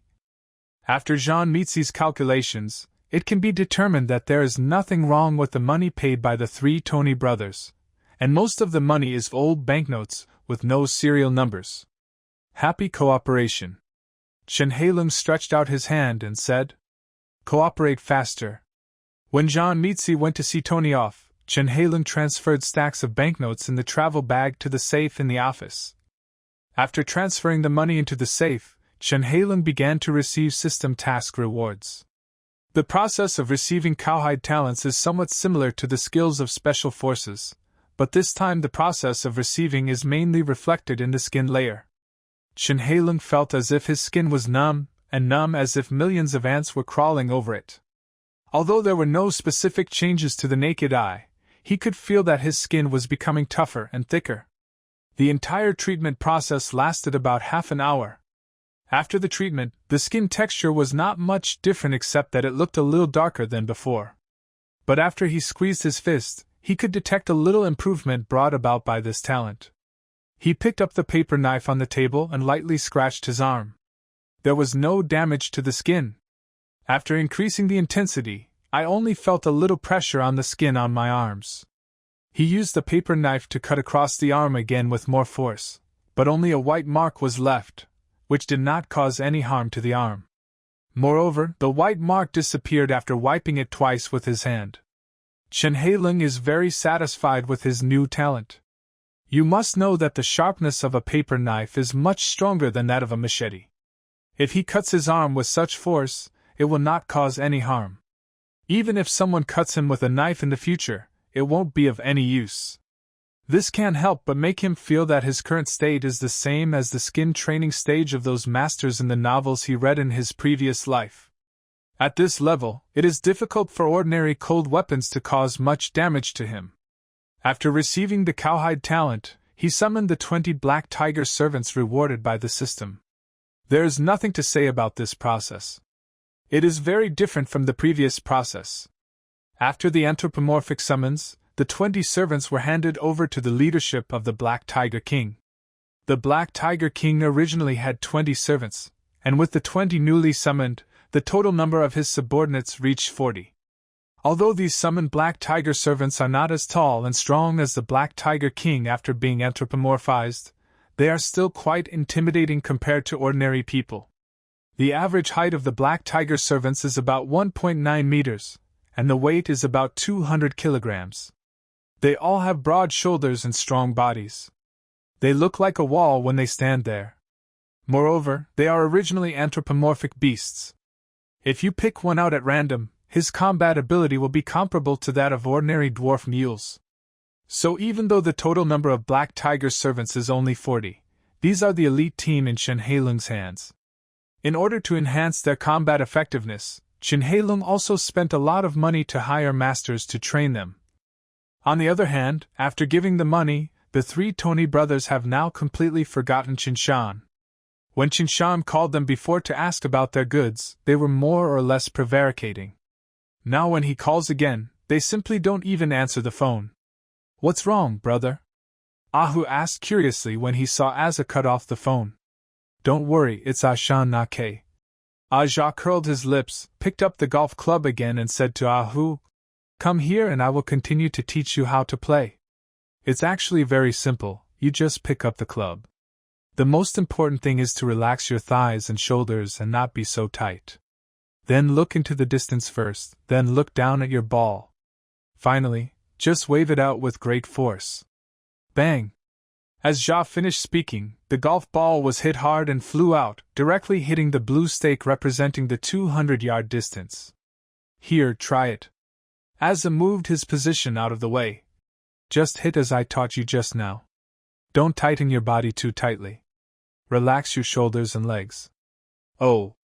Ahu responded angrily, and walked to the beating table.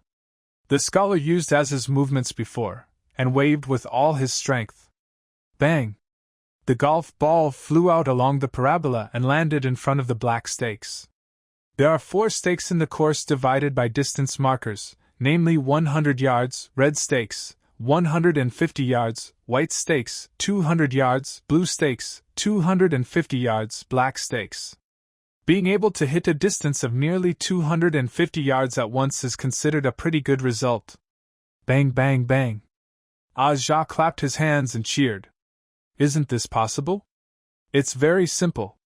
"Hey, hey." Ahu touched his head and laughed innocently. Just as he was about to reply, he saw a group of people in the distance approaching them aggressively. Aza turned around and saw that the person who came was none other than Qinshan. "Hey, Brother Shan, what's wrong with you? You see why you're so angry? Who offended you? You still have the nerve to say that?" Qinshan said angrily. "I asked you to transport goods to the south of the moon. You either said it was windy or rainy. It has been transported for 2 months. Brother, where has the goods gone now? I thought it was going to the moon." "You are kidding me." "Brothers, strong winds and waves are common." Aja finished speaking calmly, then raked it up and said, "I haven't mentioned you yet, Broomstar. If the ship sinks, it will be your fault. If Qinshan still can't see that he has been tricked by these 3 brothers, then he will have been living in vain for so many years." At that moment, he didn't talk nonsense, pointed at Asha's nose and said, I don't want to follow him either. You are talking nonsense. That batch of goods is 200 million. I will not make it difficult for you. If you return it to me now, we will pay it back. Asa puffed out his cigar and ignored him at all. The boy next to him said, Can you tell me earlier? I'll call a courier for you. It will take 2 or 3 days to arrive by plane at most. Taking a boat now, of course, takes longer. Just go home and wait.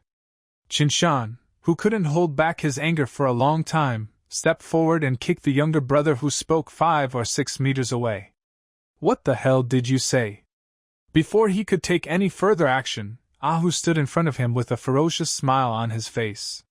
You must not mess around, otherwise I will beat you to death. Scare me, do you think you are? Qinshan said unhappily. Now that the boss can't come up with an idea, why don't you let the younger one come out? Where's Tony? Let him come out. I want to talk to him. After such a long period of contact, Qinshan also discovered that although Tony he is only the second among the 3 brothers, but he is the backbone of the entire Yuanan gang. Whether it is the boss, Asia, or the third, Avu, they all obey his words. Now he wanted to find Tony to find out if he was planning to blackmail his goods. At this time, Tony, who had just arrived at the stadium, happened to appear behind them. Hearing Qinshan shouting, he didn't waste any time. He took off his sunglasses and threw them on the table. He picked up a plastic chair and threw it at Qinshan's back. Passed. Bang! Qinshan, who was not aware of it, received this blow on his back and staggered forward several steps. Although his younger brother reacted, Tony struck very quickly. He ran over all the way and used his hands and feet together, punching and blowing. It was so powerful and heavy that he knocked down the people facing him in a few seconds. As soon as he made a move, Aja and Ahu also made a move at the same time. Although they came out to play, they brought 3 or 4 younger brothers with them, and their number was about the same as that of Qinshan. They were completely at a disadvantage. But the 3 brothers were ruthless people who came out of the Baishur Boat People Center. How could they be afraid of such a small scene? The 3 of them were extremely ruthless in their attacks. Ahu was born with brute force and could defeat 10 groups with 1 force. Aja he was vicious and cunning, and every time he struck, he aimed at the opponent's vital points. Tony's strikes were the sharpest, so fast that he didn't even give the opponent time to react. In less than 3 minutes, Qinshan and all the younger men he brought were knocked down. On the ground. This is how we do things. You either wait or get out, there is no third option. Qinshan, who was beaten to a bloody head, collapsed on the ground and glared at Tony. Okay, let's see. After saying that, he got up from the ground with difficulty, took his little brother and left in despair. Chen Heilong, who was gifted with cowhide, exercised more diligently than before. He believes in the old saying that the song never leaves his mouth and the punch never leaves his hand. The system only gave him a lower limit, but raising the upper limit was inseparable from daily hard practice. For this reason, he placed sandbags and other items in various factory warehouses under his command, and he would practice for a while when he had nothing to do. Today, after he finished handling things at New Territories Factory No. 4, he started exercising with the sandbag as usual. After practicing for a while, I saw Jean Mitzi waiting aside, as if he had something to say. While taking a rest and drinking water, Chen Heilong asked, What's the matter? Tony called me just now and wanted to see Brother Heilong. Jean Mitzi replied. Ah. Chen Heilong smiled lightly and said, It seems that they have been asked about the black people's goods. You call him and ask him to come over. Yes, boss. After Jean Mazai made the call, Tony drove to Factory No. 4 in less than 30 minutes. He was the only one here this time. In order to prevent possible retaliation from Qinshan, Asia and Ahu, they are all guarding the nest. Brother Jeanmi. Jean Mazai, who came to greet him, nodded. The boss is practicing boxing right now. He doesn't like to be disturbed when he is practicing. I will take you there first. If you have anything to say, wait until the boss finishes practicing. Clear. The 2 of them came to the place where Chen Heilong was boxing, and after just 2 glances, Tony's eyes widened. As the saying goes, laymen watch the excitement, and experts watch the door. Among the 3 brothers, he has the best skills, and his physical skills are also good. He was not trained purely by fighting bravely with others. In his early years, he joined the army in Yunnan and learned a lot of fighting skills in the army. Later, when he arrived at the White Rock Boat People Center, he learned some other skills. It was precisely because he knew only then did I realize how strong Chen Hailung's skills were. When Chen Hailung hit the sandbag at this time, he no longer applied all his power to the sandbag as before, but suddenly knocked it away and then accumulated strength. At first glance, it seemed that there was no what, but if you really stand on the opposite side and become an opponent, you will know that there is no way to judge whether the force of the punch is light or heavy, and how to exert the force. Tony doesn't know, but if he is placed opposite Chen Hailung, he probably couldn't last even 3 minutes. In addition, he also found that Chen Hailung had many more men than before. The men mentioned here were not those ordinary short mules, but those who were vaguely able to. He felt threatened. Looking around calmly, Tony found that there were at least twice as many boys over 1.9 meters tall in Chen Hailung's place who could make him feel threatened than the last time he saw him. And these younger brothers gave him a vague feeling of the special forces he saw in Yuannan's army. This made it more difficult for him to guess Chen Hailung's true strength. However, at present, the stronger Chen Hailung is, the more at ease he will feel. After waiting for about half an hour, Chen Hailung, who had finished his boxing practice, took the towel handed over by Zhang Mizi, wiped his sweat, and asked Tony, "What, did Han Chen come to you?" "It's not Han Chen, it's Chen Shan. Yesterday he found the golf club and was beaten back by us." "Hee, don't tell me, you can't even handle a mere Chen Shan." Chen Hailung sneered. "No," Tony replied. "Chen Shan is nothing to worry about. The main thing is that Han Chen is behind him. You don't have to worry about this, it will be solved as soon as the master calls for it. Just do it with confidence and boldness. If Han Chen causes trouble, I will come forward." "Got it, thank you, Black Dragon." After returning from the new territories, Tony conveyed Chen Hailung's message. "It seems that our methods were too mild before. Now that Keishenlong has spoken out, let's send Chen Shan off." Asa said with a ruthless face. "That's what I mean too." Tony narrowed his eyes and looked at Ahu. "Ahu, you go handle this matter, it doesn't matter if you use harsh methods." "Clear." Ahu showed a cruel smile on his face.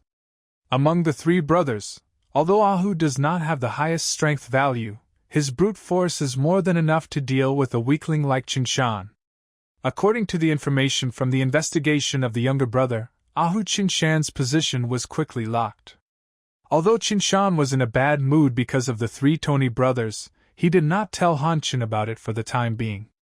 After all, Han Chen still had 40% of the goods in that batch. If it really comes to the point where Han Chen needs to come forward, even if he gets the goods back then, he will never want to cooperate with Han Chen again. So now he plans to try to see if he can force the 3 Tony brothers to bow their heads through other means. However, work matters do not affect his family. He is also planning to take his wife and daughter out for a picnic today. "Where do you want to go soon?" Chen Shan Chong asked his daughter sitting in the back row. "I want to have a picnic in the countryside," my daughter responded in a Nuoshing voice. "Okay, let's go have a picnic," Chen Shan answered with a smile, took out his parking card, stretched out his hand and leaned towards the exit gate of the parking lot. "Uh-huh." A flash of bright sword light cut off his wrist. If Chen Shan hadn't reacted quickly enough, he would have had to remove one of his hands just this time. After all, Chen Shan is also a master who has been through strong winds and waves, and his reaction is much faster than ordinary people. Regardless of the pain in his wrist, he used his feet violently. He kicked Ahu, who was getting into the car, and shouted at his wife, "Take your daughter away quickly."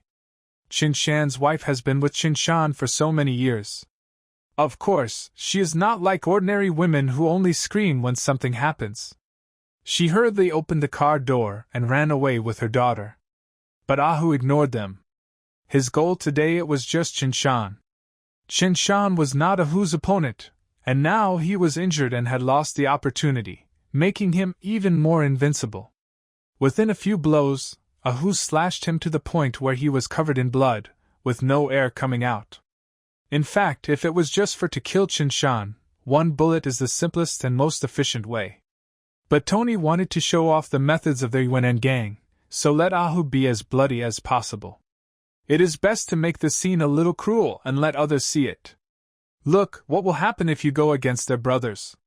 Because of this requirement, when A Hu chopped Qin Shan, he didn't even stab him with a dog-leg knife, but mainly chopped, for fear that Qin Shan would not stab him. Killed to death with 2 swords. Bang! When A Hu was enjoying his chops, his younger brother reversed the car and hit Qin Shan's car. Brother Tiger, there are police officers, retreat quickly. When A Hu heard this, he originally wanted to go up and give Qin Shan a hard blow to make that guy completely dead. But the sirens coming from outside the garage prevented him from staying too long, so he could only point his knife at Qin Shan. Xiang said harshly, "Just wait, you won't be so lucky next time." After saying that, I jumped into the car driven by my younger brother and sped away.